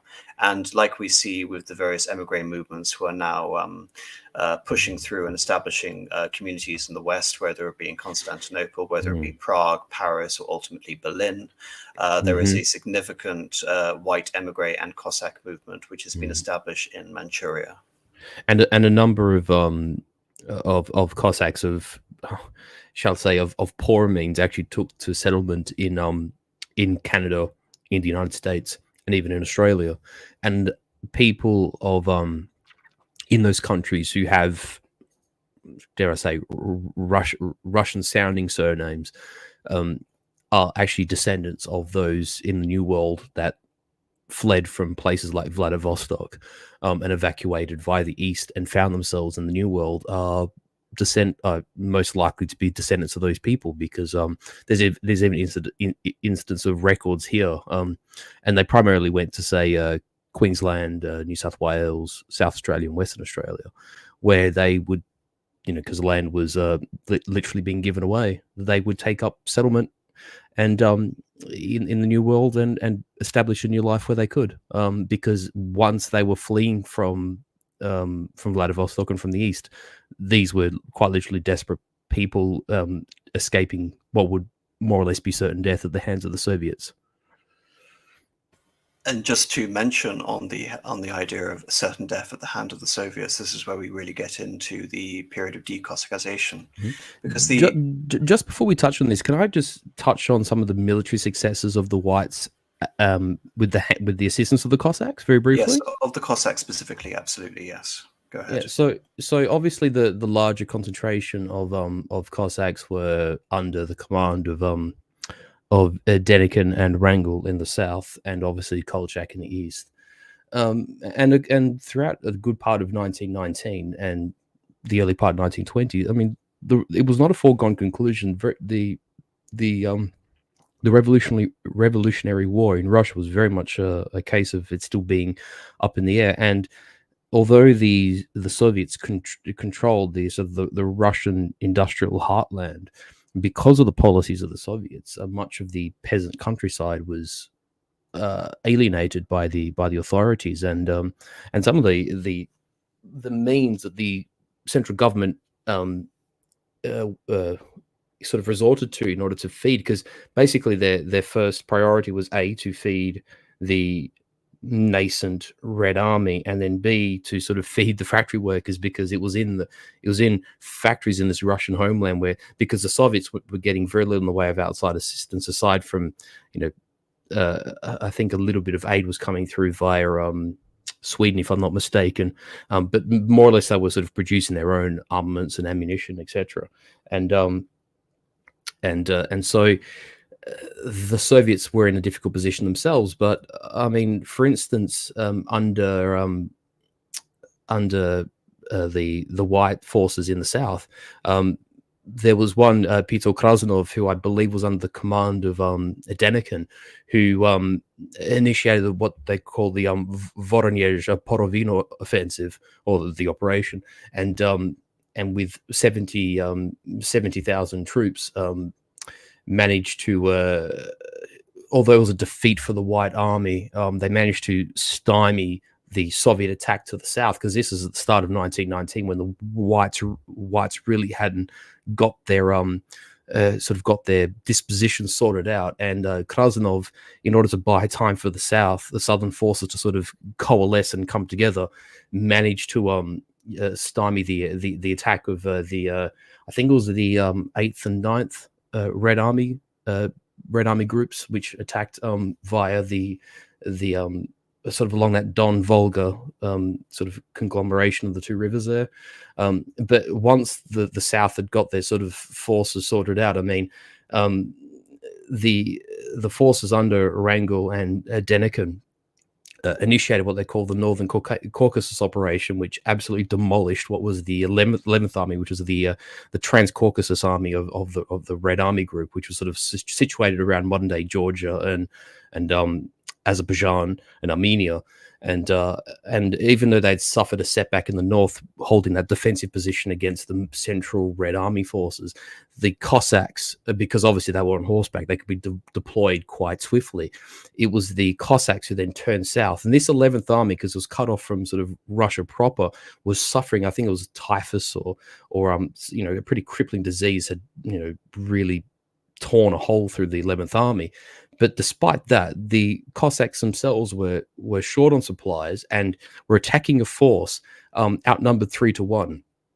And in a stunning attack, which went through, I think, February and March of 1919, they took a number of cities in the south, such as Klizvodsk and Pyatigorsk, Grozny, Vladikavkaz, from throughout like the end of throughout February, just these cities were falling one by one, and even to the amazement of Wrangel and Denikin, they almost managed to cut off this army group from the Black Sea to the Caspian. And that was spearheaded almost entirely by the Cossacks, although they were supported by about 20,000 infantry as well. It was the Cossacks that really made that offensive possible, and then when they then turned back north, and they attempted to. This was the southern group's attempt to unite with Kolchak under General Kapel, who were pushing from the east from Omsk in an attempt to sort of link up the army groups. The whites launched what they called the Southern Front counteroffensive. So even though they got pushed back in sort of early 1919, by mid and late 1919, they're in a position to counterattack again. And alongside with the Don host, as in like the Cossack host itself, sort of mobilized for this offensive.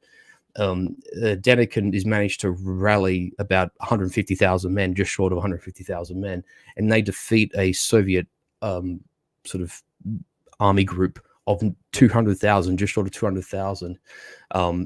And I believe it was the sort of the remnants of the 8th Army that got stopped in 1919, and they were reinforced by another, I think it was the 13th Army, which the Soviets put against them. And they actually managed to push past, trying to think what they called it back then, the modern-day city of Volgograd. What was it Zaritsa they used to call it? Zaritsin, yeah.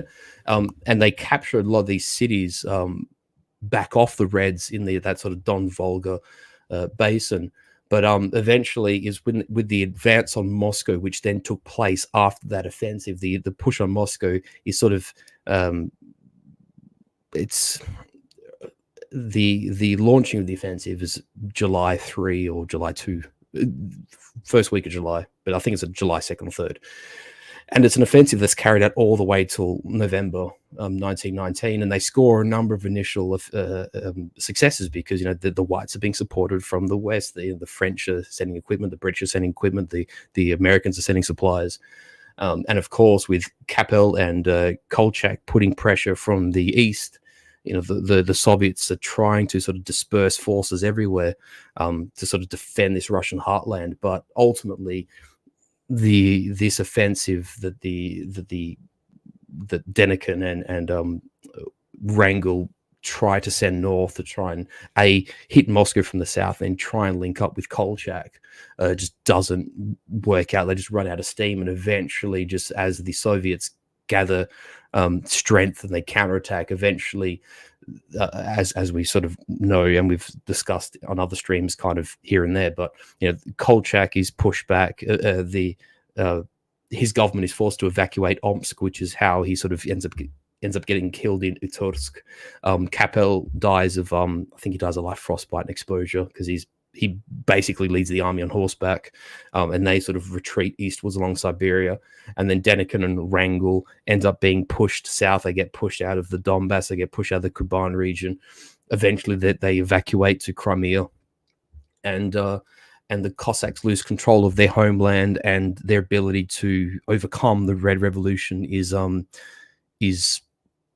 exhausted. But the Cossacks in this time show quite tremendous valor, and although both sides suffered their own privations, granted, I mean, the Cossacks are fighting for territory and for a homeland which they've existed upon for centuries upon centuries. And we'll probably, I suppose, now the next part of the conversation with the decossacization processes and elements of the Red Terror, which the Soviet government obviously knows which side the Cossacks had picked, and in sort of aligning with Bolshevik sort of communist ideology. As much as the Kulaks are a class enemy in a way, so too are the Cossacks. And even though there's some attempt to introduce Cossack forces into the Red Army prior to World War II breaking out, there's definitely this policy of the Soviets where they sort of have to break these groups. Obviously we know the part of the communist sort of mindset is you have to break the bourgeoisie, and you have to break the reactionaries and the old military structure, and et cetera, religious groups, and obviously kulaks. But the Cossacks in the Russian context are sort of their own situation, which the Soviets have to break the back of as well. So I guess we get to this point. Well, just to add a couple of things there, obviously, the fact that Germany is defeated is rather significant, because it should be mentioned that the whites, unlike the Soviets, which were united around the Soviet vanguard, Sovnarkom, and the leadership of Vladimir Lenin, which was undisputed. And Trotsky controlling the army, of course. And Trotsky controlling the army, of course. The whites were never politically united, in addition to also being militarily fractured, which is important to note, because not all the Cossacks were on the side of the whites, nor all the Cossacks on the side of the restoration of the Russian Empire.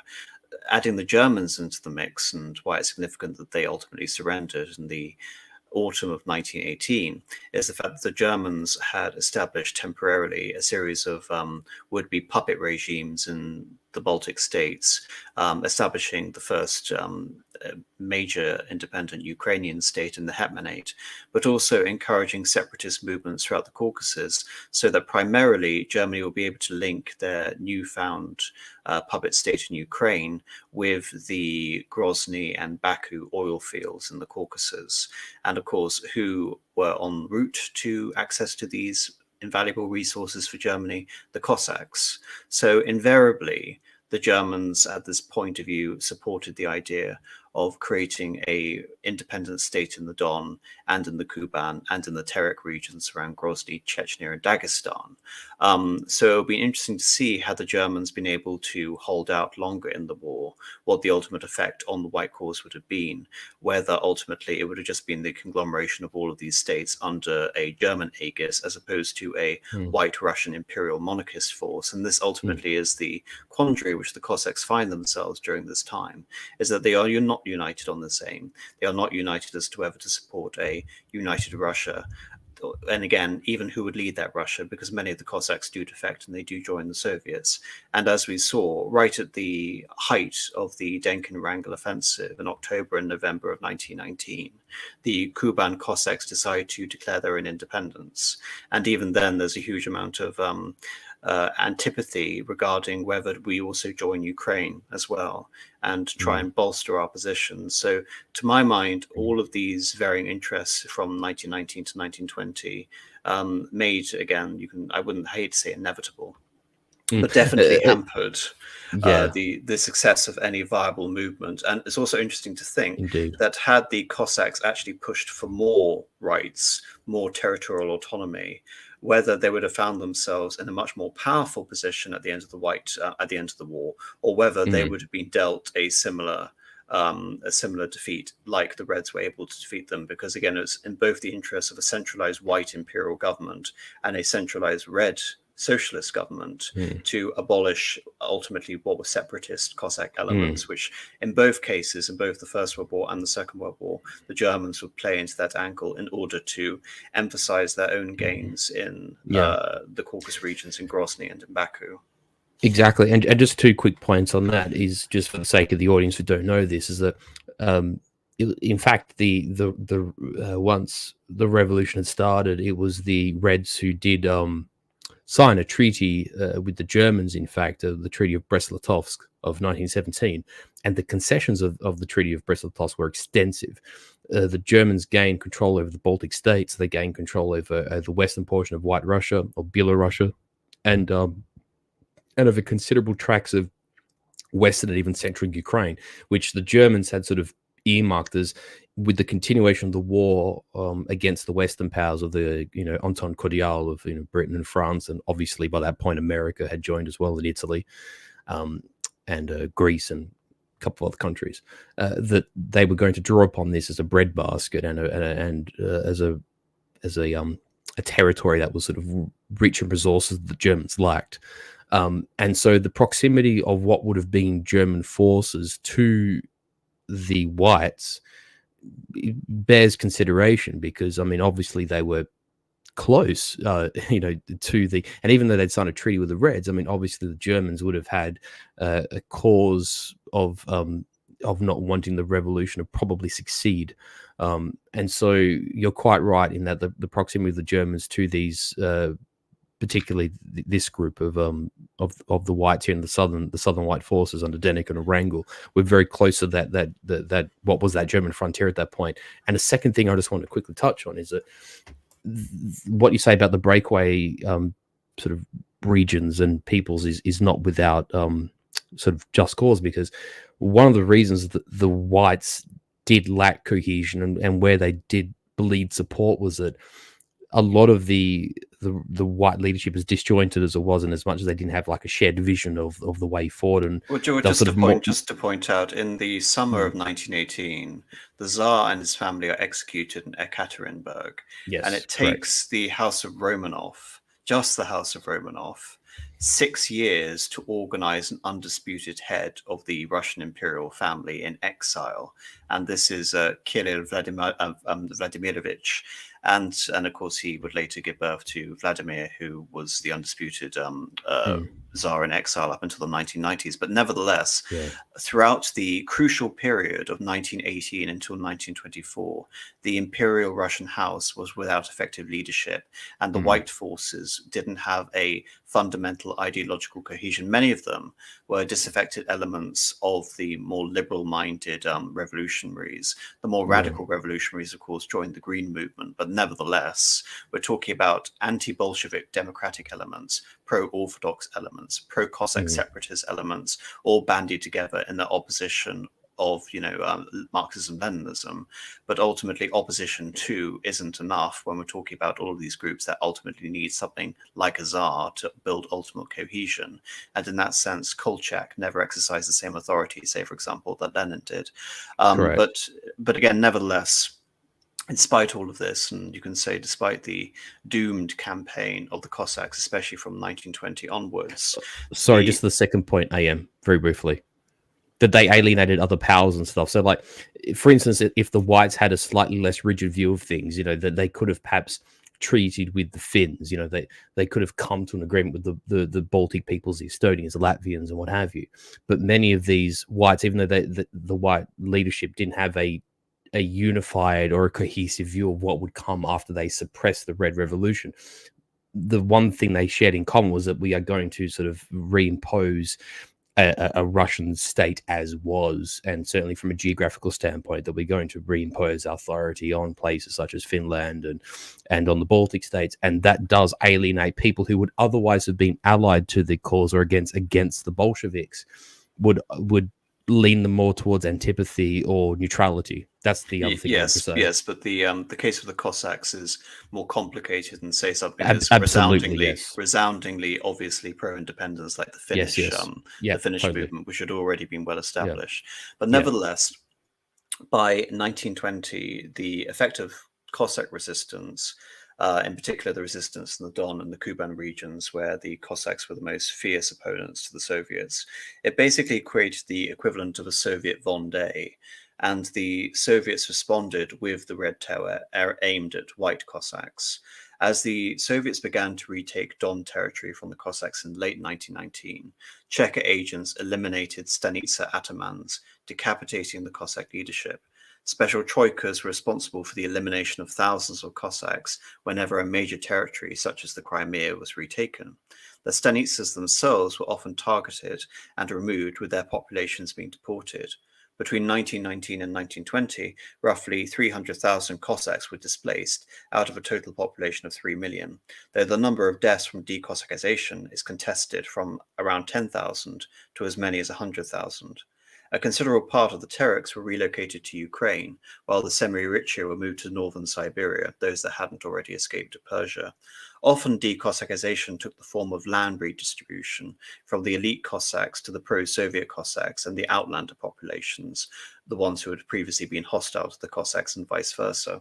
The remainder of the Cossacks found themselves relegated to a small enclave around Grozny, where the Soviets played the Cossacks off against the Chechens. And then if we combine that with colonization and the indigenization program, invariably in the Ukraine, Cossacks are told to eschew their identities, become Ukrainian, as is the case in the various Caucasian republics at the same time. There isn't an autonomous Cossack republic in the same way that there is an autonomous Jewish republic or an autonomous German republic. The effects on the population of the Cossacks were worsened by the Russian famine of 1921 between the Volga and the rural rivers, and exacerbated further by the Soviet famine. I have a map here.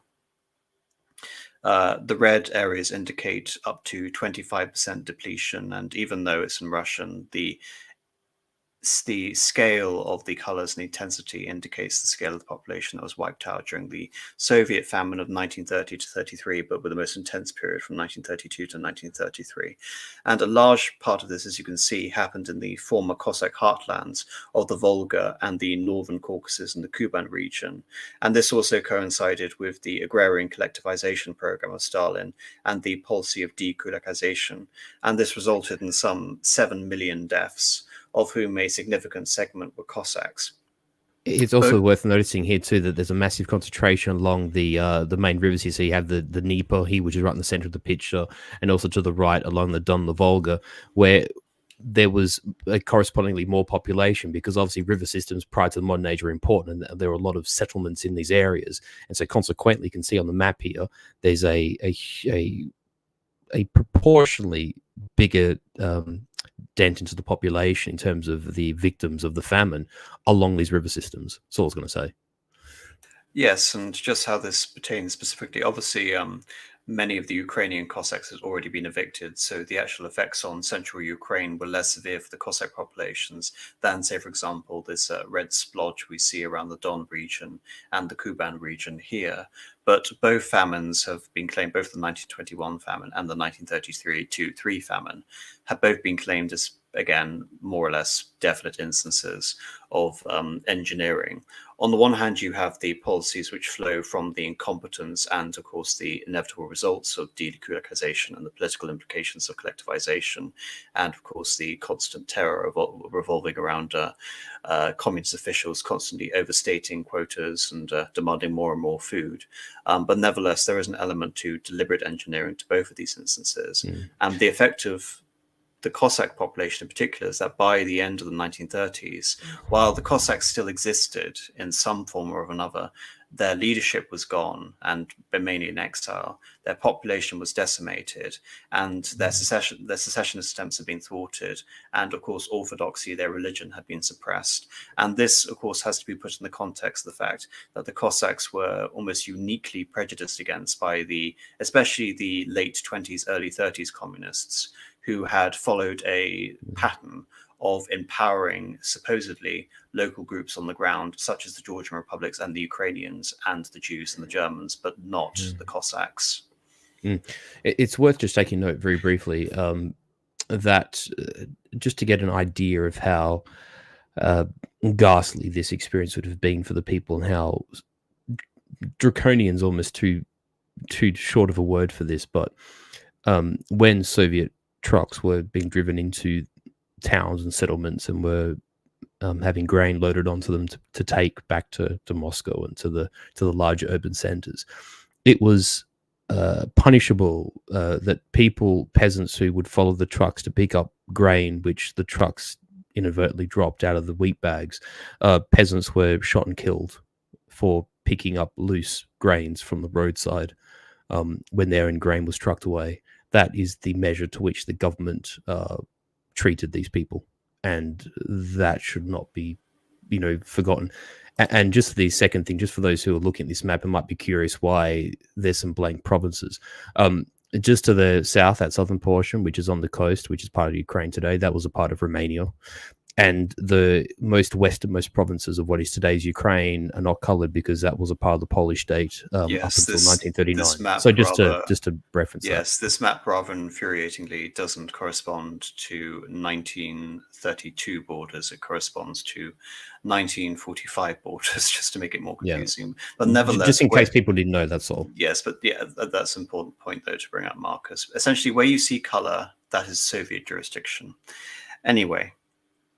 It should be noted, though, that just before the war, in the same way that we see a relaxation of colonization, even though we don't see a full repeal of it, and we see a return to some elements of Russification, and of course trying to bring back traditional hierarchies in the army as well, and bringing back an officer corps, we see a similar policy affected towards the Cossacks, whereby in 1936, Cossacks for the first time were allowed to form units in the Red Army. But again, it should be noted that this is within the context of the actual leadership being thoroughly decimated and their leadership gone.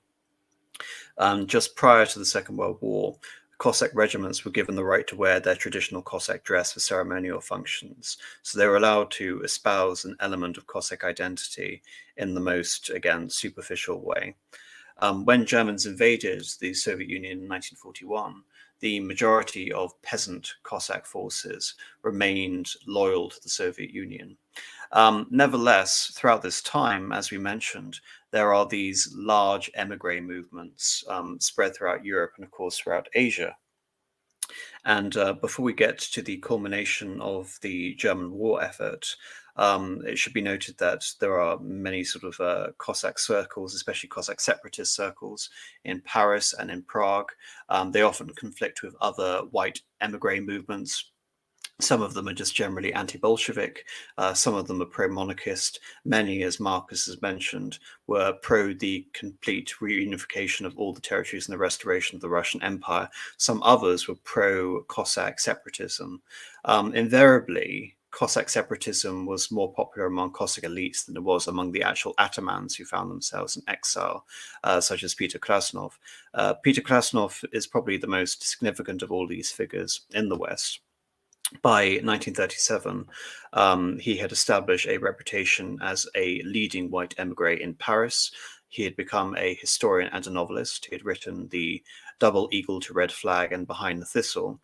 Nevertheless, the NKVD were targeting various high-ranking members of the white emigre movement throughout all of the world. And Krasnov and his party were targeted. And so, fearing for his life and believing the French didn't really care, he moved to Berlin. And from 1939 onwards, he became an active partisan for the German forces. Now, we see a similar development in what happened with the Russian forces, or rather the Cossack forces in the east. I mentioned how, in the same way that Peter Krasnov fought alongside the white forces in the Kuban region and served under Denkin and Wrangel, there is also the successor to Kolchak in the form of the ataman of the Trans-Baikal host, Grigory Mikhailovich Semyonov. Semyonov had gone over and become part of the large group of Russian expats in Harbin. And from 1925 onwards, that group had begun to establish the Russian Fascist Corporation. And this group essentially would go from strength to strength, as essentially removing many of the older pro-Tsarist elements in the white circles, and establishing again a organization which was far more similar in its approach to Mussolini's Italy. And the Cossacks played a fundamental role in this, and many of the Cossacks actually joined various elements of the Japanese army when the Japanese took over Manchuria in 1931 and established the state of Manchukuo from 1932 up until 1934. So many Russian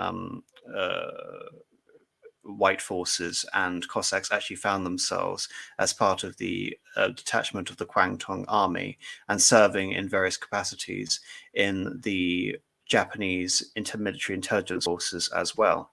And this creates quite a big issue, because on the one hand, you have intellectuals leading the movement, such as Rodzewski, and on the other hand, you have the ataman Grigory Semyonov, and the Japanese are trying to play both factions against each other between the Russian fascists and the Russian Cossacks. And of course, Semyonov is despised in equal measure as he is loved in Harbin.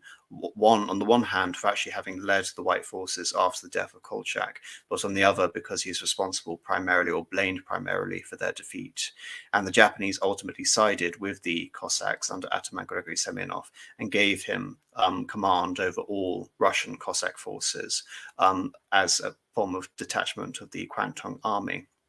Now, from 1935 up until 1941, the White Russians under Japanese rule in Manchukuo were quite a strong asset for them, because obviously they could act as a potential Trojan horse in any eventual war with them.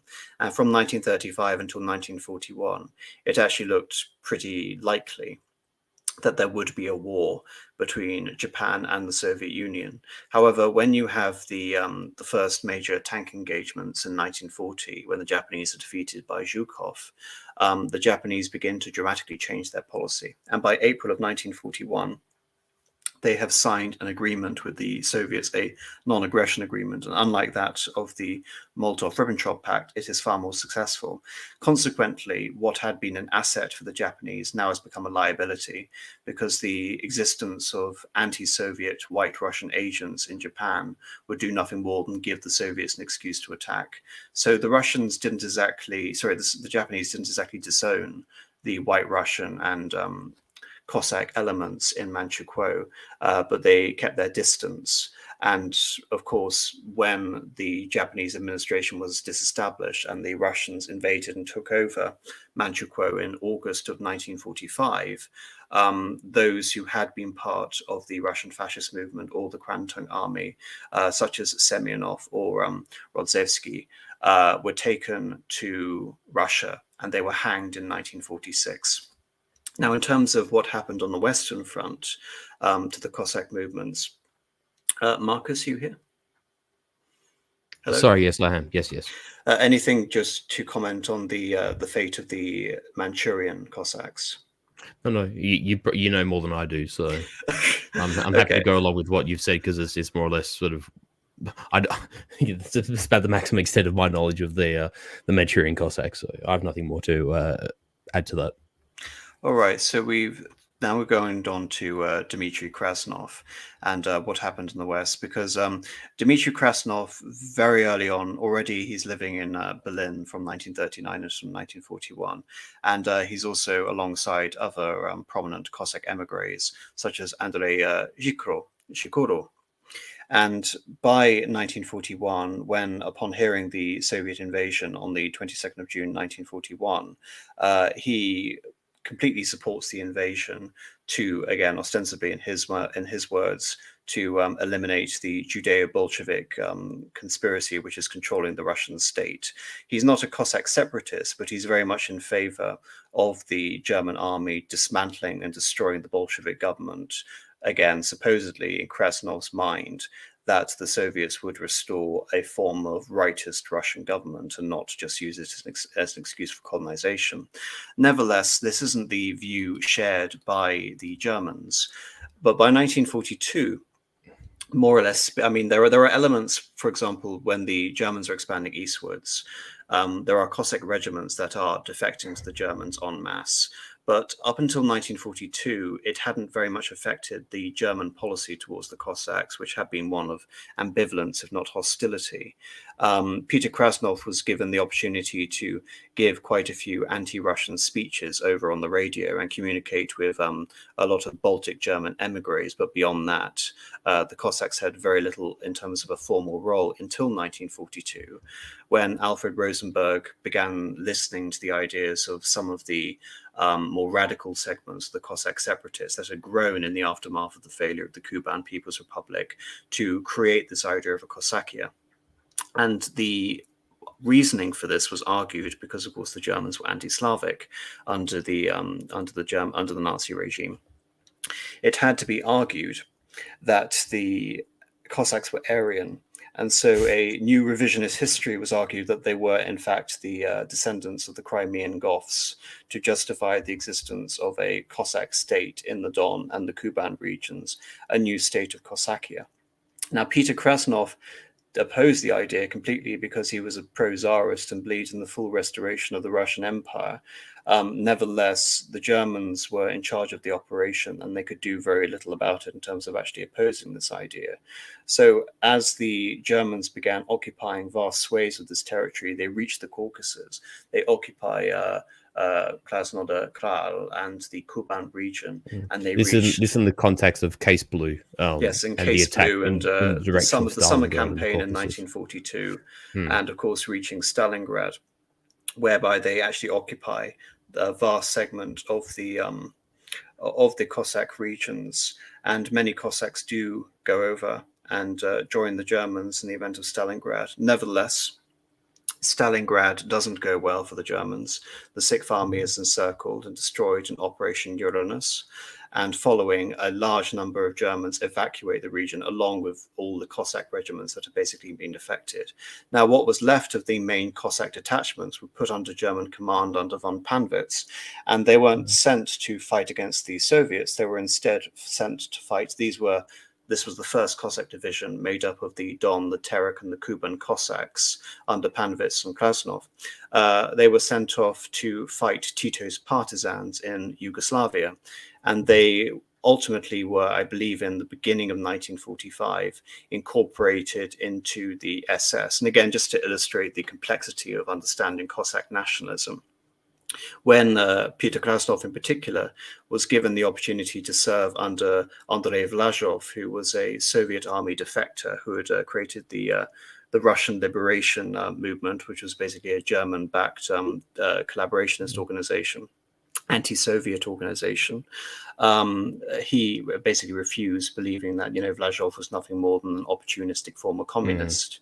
Because let's not forget that Andrei Vlajov was a lieutenant general who was commanding Soviet defenses on the approach to Leningrad and was captured by Army Group North, and Vlajov talked to because obviously he was the general who survived the purge, but following his captivity, he how can I put this? He spared nothing in expressing to the Germans how much he detested the regime and detested Stalin and thought the regime was brutal. And there were people such as Krasnov and others who did see that Vlajov, or at least had the opinion that Vlajov was just, like you say, an opportunist, and that the veneer of his anti-Soviet bluster was a bit thin, shall I say. But I mean, that's to say whether it's hard to know what Vladislav's actual motivations were. But let's just say there's a lot of cynicism amongst white immigrants. I think that should be emphasized. Well, again, it's important to know that the white emigres had established their own tight-knit and somewhat paranoid communities in the last 20 years, and the idea that they would suddenly all fall behind a recent Soviet defector was asinine. But there you are, and insulting, actually, if you think about it to some degree. Oh, absolutely insulting. Given that, but again, it also shows, I believe, that the Germans again were more interested in simply acquiring more Soviet defectors. They were actually, of course, behind the ideas of the whites, because of course they were not. It's worth mentioning too, just very quickly, is that even amongst the leadership of the regime, there was actually quite distinct differences of opinion, and this would sound quite amazing to people hearing this. But one of the more enthusiastic people at the top of the regime, who was actually for the creation of a maybe perhaps not a Russian army per se, but the raising of Russian units, was actually the Reichsführer SS, Himmler. He was actually, because contrary to what people's understanding is of the Waffen SS, the vast majority of the Waffen SS wasn't actually German. It was actually foreigners fighting under the banner of the Germans, and it was Himmler who was most attracted to Vladislav's proposals, ironically. Well, yes, and this makes sense in the context of the Cossacks, because the Cossack division was later reincorporated in February of 1945 to form a division of the Waffen SS, and here it's labeled the 15th SS Cossack Cavalry Corps. And they fought up until the British essentially occupied a large swath of Austria. First of all, they retreated into Slovenia. Ostensibly, they were going to be given lands there and their ability to create an autonomous government. And then, of course, Tito's partisans and the Soviets arriving, so they retreated even further to the area around Lienz, in southern Austria, just north of in the Carinthia region. And this is where we come to the terrible fate of the actual sort of remnants of the Cossack leadership and those who'd actually gone over to the Germans, because they surrendered to the British under Krasnov in 1945, under the condition, of course, that they would not be repatriated back to the Soviet Union, ostensibly because, again, many of them were never Soviet citizens and never had recognized the Soviet government, because, Krasnov, as an example, he had always been a member of the white government and he hadn't left. And, of course, he had departed Russia before the creation of the Soviet Union in 1922. Nevertheless, this is where we get to the betrayal of the Cossacks, especially the Lienz Cossacks, and Operation Keelhaul, because it had already been decided at Yalta in 1945 that in return for the safe passage, supposedly, of British and American POWs, in addition to other Allied powers, all nominal Soviet citizens in the West were to be repatriated whenever the Allies found them. And this extended to the Cossacks, despite the fact, as we mentioned, Peter Krasnov had never been a citizen of the Soviet Union. So despite surrendering to the British under this promise, the last autonomous Cossack community, which was in Austria in the Alps, to counter a point you made much earlier, they established a autonomous stanitsa around Lienz in Austria, only for the Cossack leadership to be betrayed to the Soviet Union.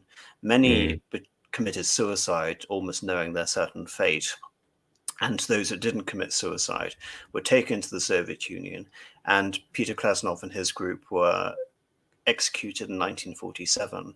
Von Panwitz, interestingly enough, because he wasn't a Soviet citizen but had led the 15th SS Cossack Cavalry Corps, was given the option of joining the Cossacks or being treated as a German, and again in British custody as a British POW.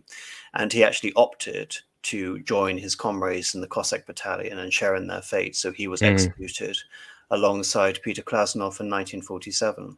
So as an aspect of Operation Keelhaul and the betrayal of the Cossacks, the last independence of Cossack state was in Austria, and it was surrendered by the British to the Soviets as part of Operation Keelhaul.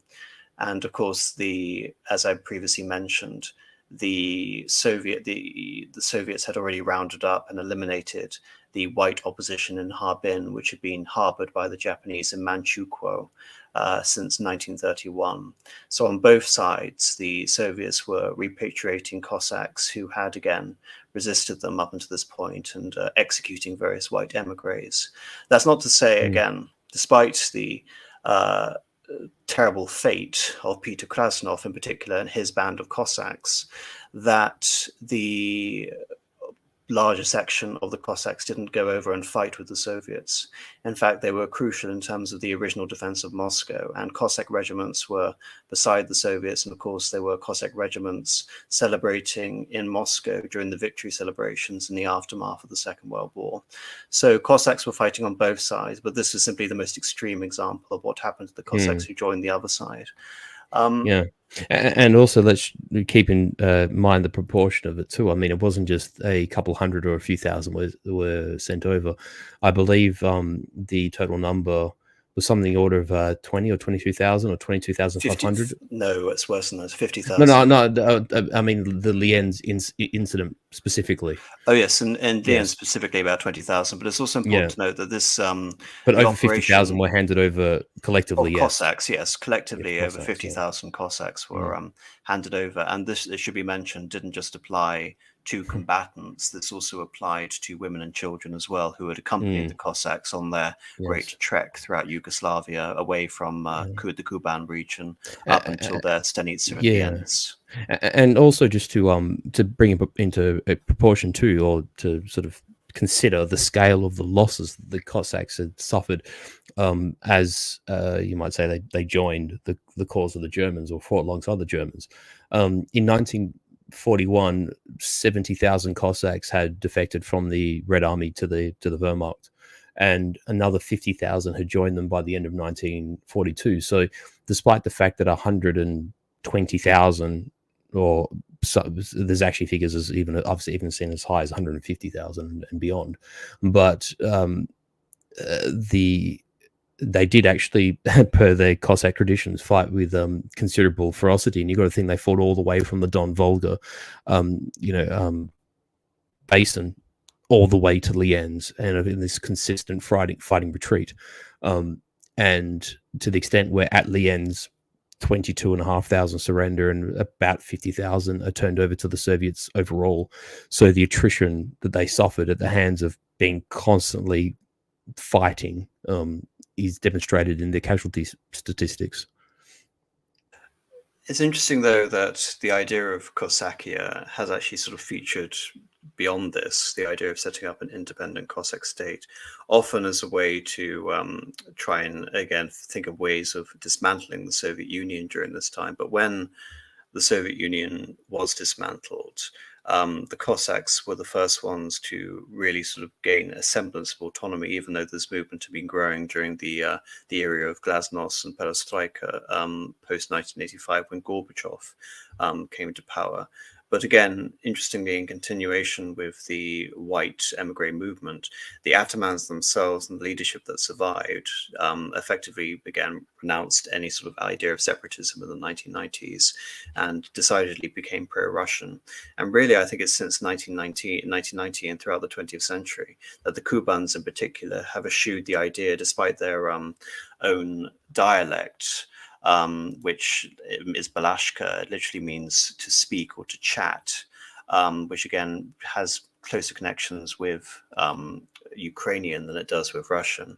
Nevertheless, this group has basically adopted to become part of Russia in the aftermath of the collapse of the Soviet Union, and of course the potential of joining any of the successor states that were formerly parts of the Soviet Union as Soviet Socialist republics. And since the 1990s, Cossacks have played a vital role in the Chechen War, in the Georgian War of 2008, and of course the war in the Donbass since 2014, and of course the war in Ukraine since 2022. So interestingly enough, they seem to be returning, albeit piecemeal, and with only sort of residual elements of their old dress and their old insignias, to fulfilling a role that they seem to fulfill during the Russian Imperial period. Yeah. May I just elaborate a little slightly on the Eastern Front whilst we're here? Which aspect of the Eastern Front?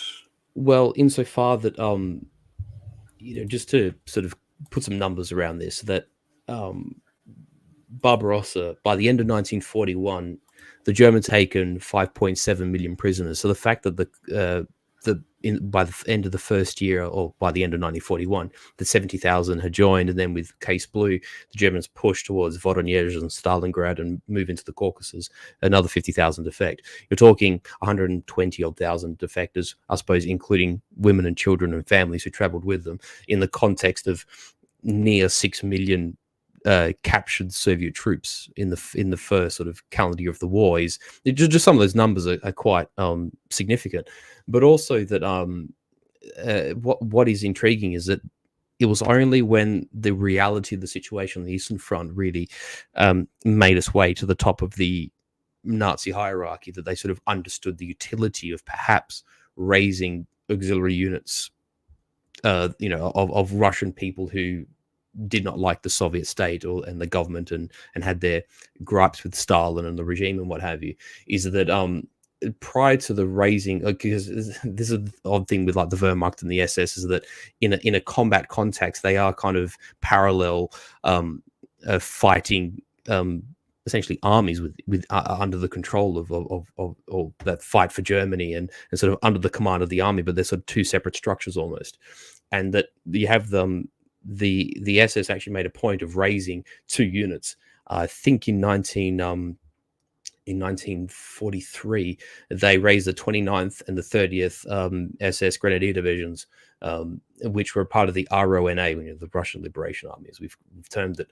And it's actually from in the aftermath of Operation Bagration, which I think we've referenced before, but it was basically the evisceration of Army Group Center, which is where these two units found themselves in. It was when the survivors of these units were actually pulled back and the fighting unit was rebuilt. It became refashioned into the 600th Infantry Division, but funnily enough, under the command of the Wehrmacht. And another person to consider here is Sergei Bunyachenko, who eventually would rise to the command of this new reformed division, which would fight under the Wehrmacht. But it's also worth considering too that separately from this, that Cossacks found themselves under SS command because they were often recruited as auxiliaries, because the SS, obviously to free up their frontline troops for frontline combat, would raise auxiliaries amongst sort of Politsai units, and they actually called these Ukraine auxiliary the Travniki, which was after a camp where they were assembled in Ukraine and trained by German officers. And so there was sort of precedents creeping into the Germans in order to sort of form these units. And also you mentioned these Cossacks were being sent into the Balkans to fight the partisans. And they weren't the only people to defect. I mean, also there were these Hiwis, these sort of East Asian people of sort of like Mongol Turkic descent, who defected to the Germans en masse and would often find themselves fighting on the Atlantic Wall and in the Western Front of these garrison divisions to man the Atlantic Wall. So the Cossacks aren't the only group who do this. There's a lot of these segments of Soviet society that are alienated by the regime and actually see the Germans as, the better option, as it were. Yes, I think that's probably a good time to leave it for this conversation. We're 2 hours and 40 minutes in, and I just want to mention one more person, because we have overlooked something, because we've mentioned about the white immigrants, and one person we haven't mentioned is Yevgeny Miller. Do you want to elaborate? Well, in the end, it's not of great importance, but there's an interesting story to Yevgeny Miller, because he's actually he was a World War I general who then fought on the cause of the whites, the reactionary forces against the Bolshevik Revolution. And he was a Baltic German, per his surname, Miller being a German surname. His full name was Eugen Ludwig Müller, and Russified to Yevgeny Miller.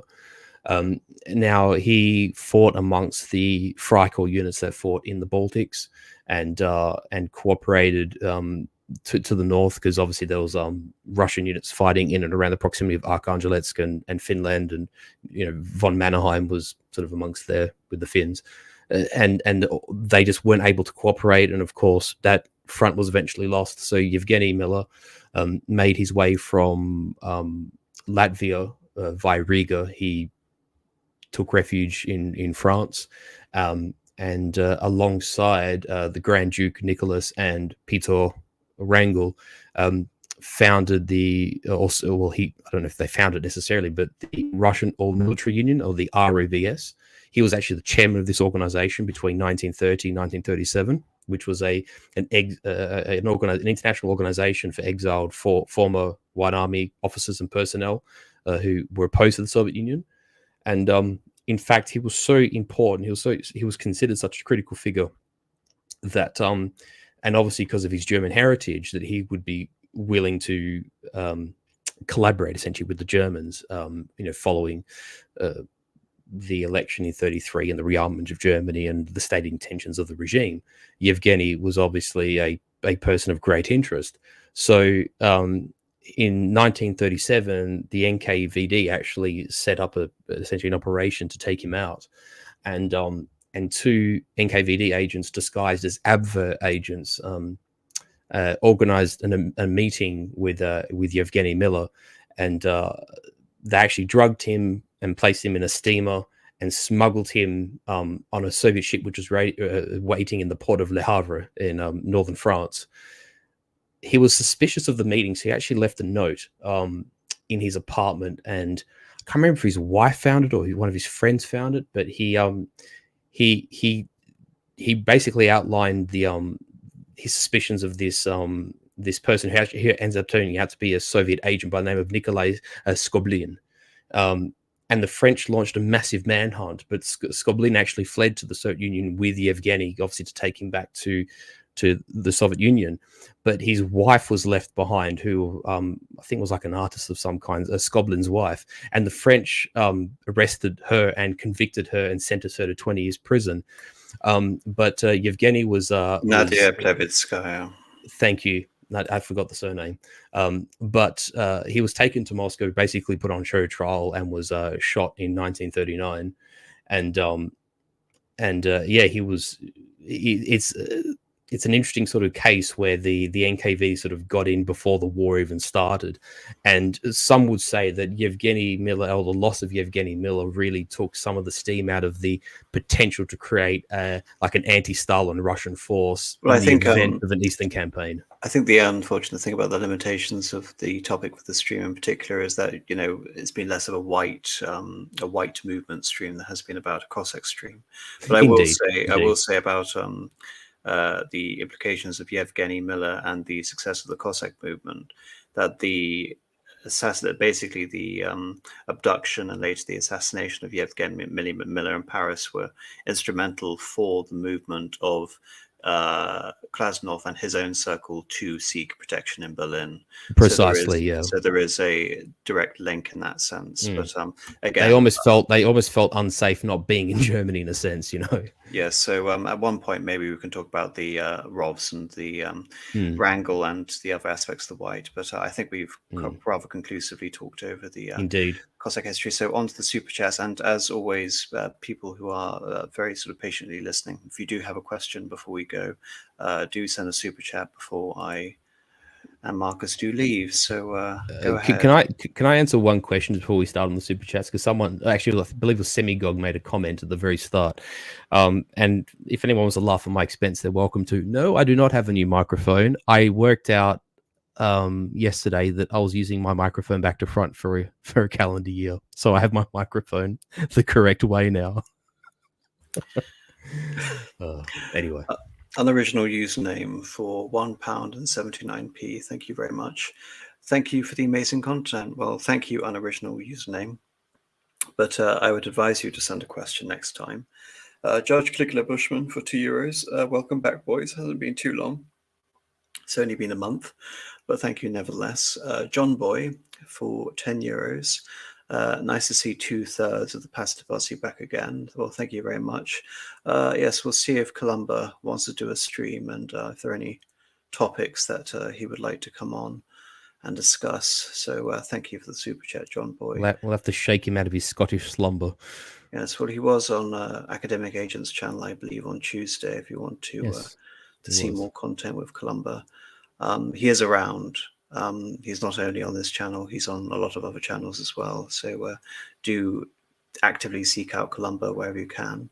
And that goes for Marcus as well. Polish ambassador for 123.45 Polish zloty. So thank you very much. Cossack topic cannot be really fully discussed without giving the context and reading in full the famous reply of the Zaporizhian Cossacks to the Turkish Sultan. There is even a pretty painting to give it some nice atmosphere. Yes, and I am aware of that painting. Do we have a copy of the reply if you want to read it? I did pop it in the private, but if you're feeling a little weary, I'll read it out if you'd like me to. Oh, Just have go to ahead. find. I think I'm on the cusp of losing my voice, unfortunately. Let me just see if I can actually find it. If there's more super chats, keep reading. Let me just find the actual text. I'll just go on mute for a second, but I'll look for it. Oh no, that's it for the super chat. So I'm just going to have to ramble and try and interact with the chat. Okay, ramble for a moment. I'll just be 2 So seconds. that's going to be incredibly daunting for me to try and interact with the chat. Anyway, I'm here. Marcus is temporarily gone. So is there anything anyone wants to ask me while I'm here and I'm captive? Come on. Yes, I didn't see unpopular opinions this week, so I'm not sure whether Columba has been completely drained of energy. I hope that's not the case. I hope he's doing well.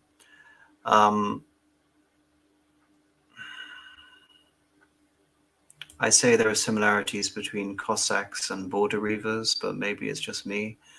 Maybe? Right.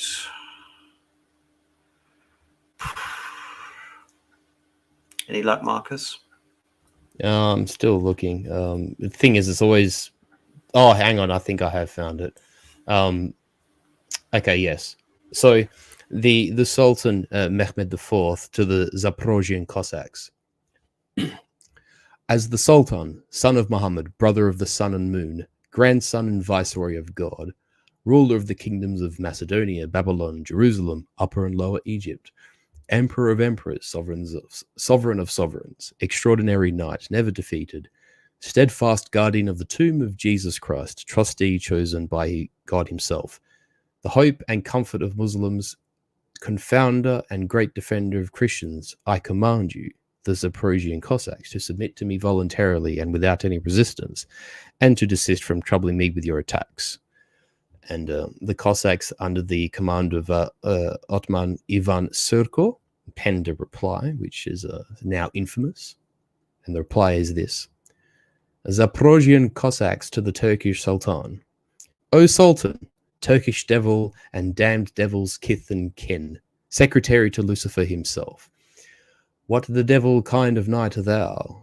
Thou canst not slay a hedgehog with your naked arse. The devil shits and your army eats. Thou shalt not, thou son of a whore, make subjects of Christian sons. We have no fear of your army. By land and by sea we will battle with thee. Fuck thy mother, thou Babylonian scullion, Macedonian wheelwright, brewer of Jerusalem, goat effer of Alexandria, swinehead of the greater and lesser Egypt, pig of Armenia, Podolian thief, catamite of Tartary, hangman of Kamyanets, and full of all the world and underworld, an idiot before God, grandson of the serpent, and the crick of our dick.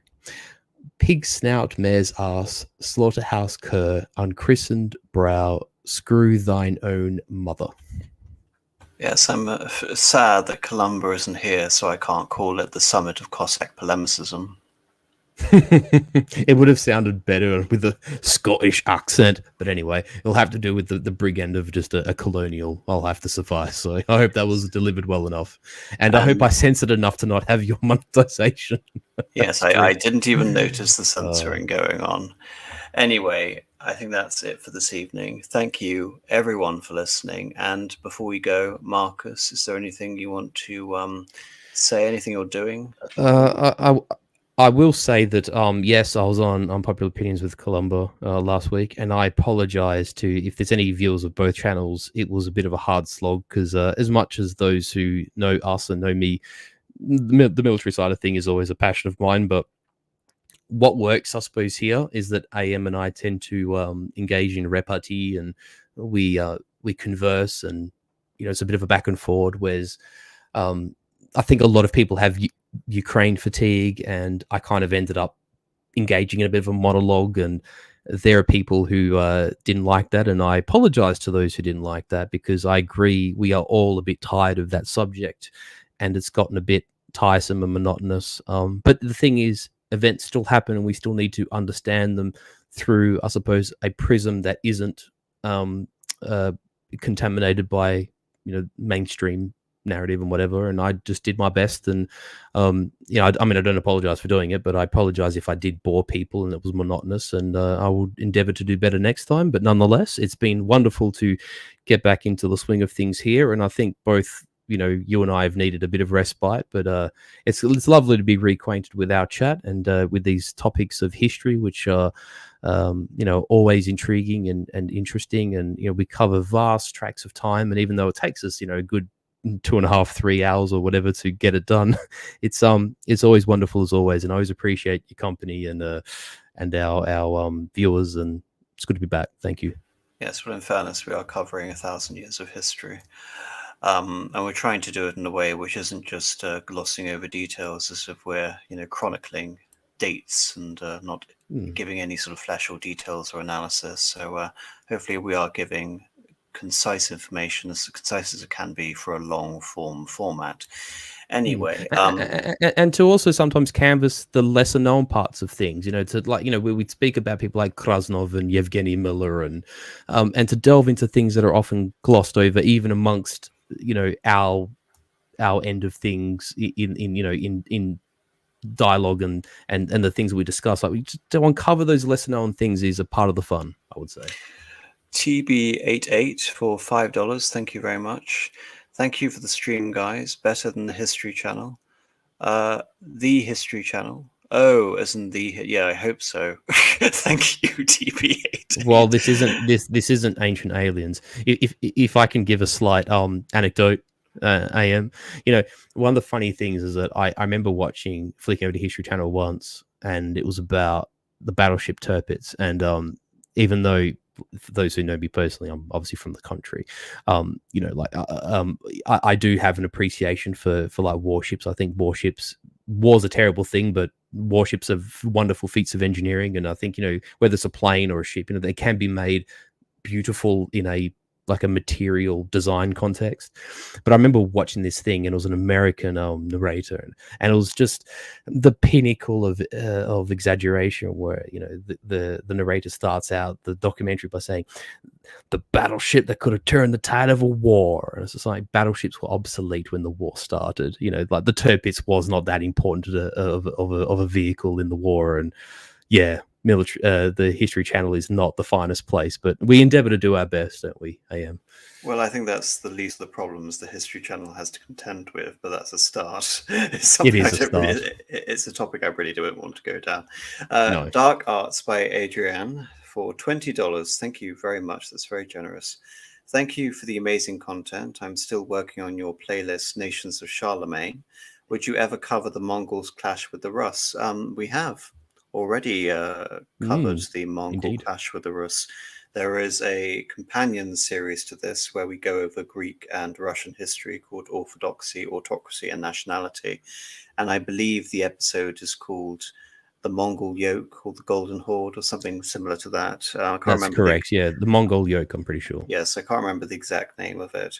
But yes, not only do we cover the Mongol yoke, we also cover the coalescing of the Slav people into various nations and the foundation of the modern Russian state. And on that series, we've got as far as the beginning of the 19th century. So we've covered most of the history up until now. As for Nations of Charlemagne, next week I'm planning on doing a blitzkrieg of Russian Revolution episodes because it's the 14th of July, so why not? It gives me an excuse to go over them.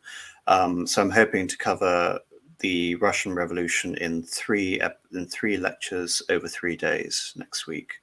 As for me and my shilling, tomorrow I'm having Semigog on, and we are going to discuss the many faces of Turkish nationalism. Of course, that is, the tiny little link that we can draw here, because of course we've have a lot of Turkish references that we've used repeatedly throughout the stream. So we talk about Cossack nationalism. Tomorrow we're going to be talking about Turkish nationalism. Other than that, I have nothing else to say. All I can say is thank you very much, Marcus, for coming on. Pleasure as always, sir. Thank you, everyone, for listening. Thank you, everyone who sent a super chat. It's very much appreciated. And good night and goodbye. Good night, everyone.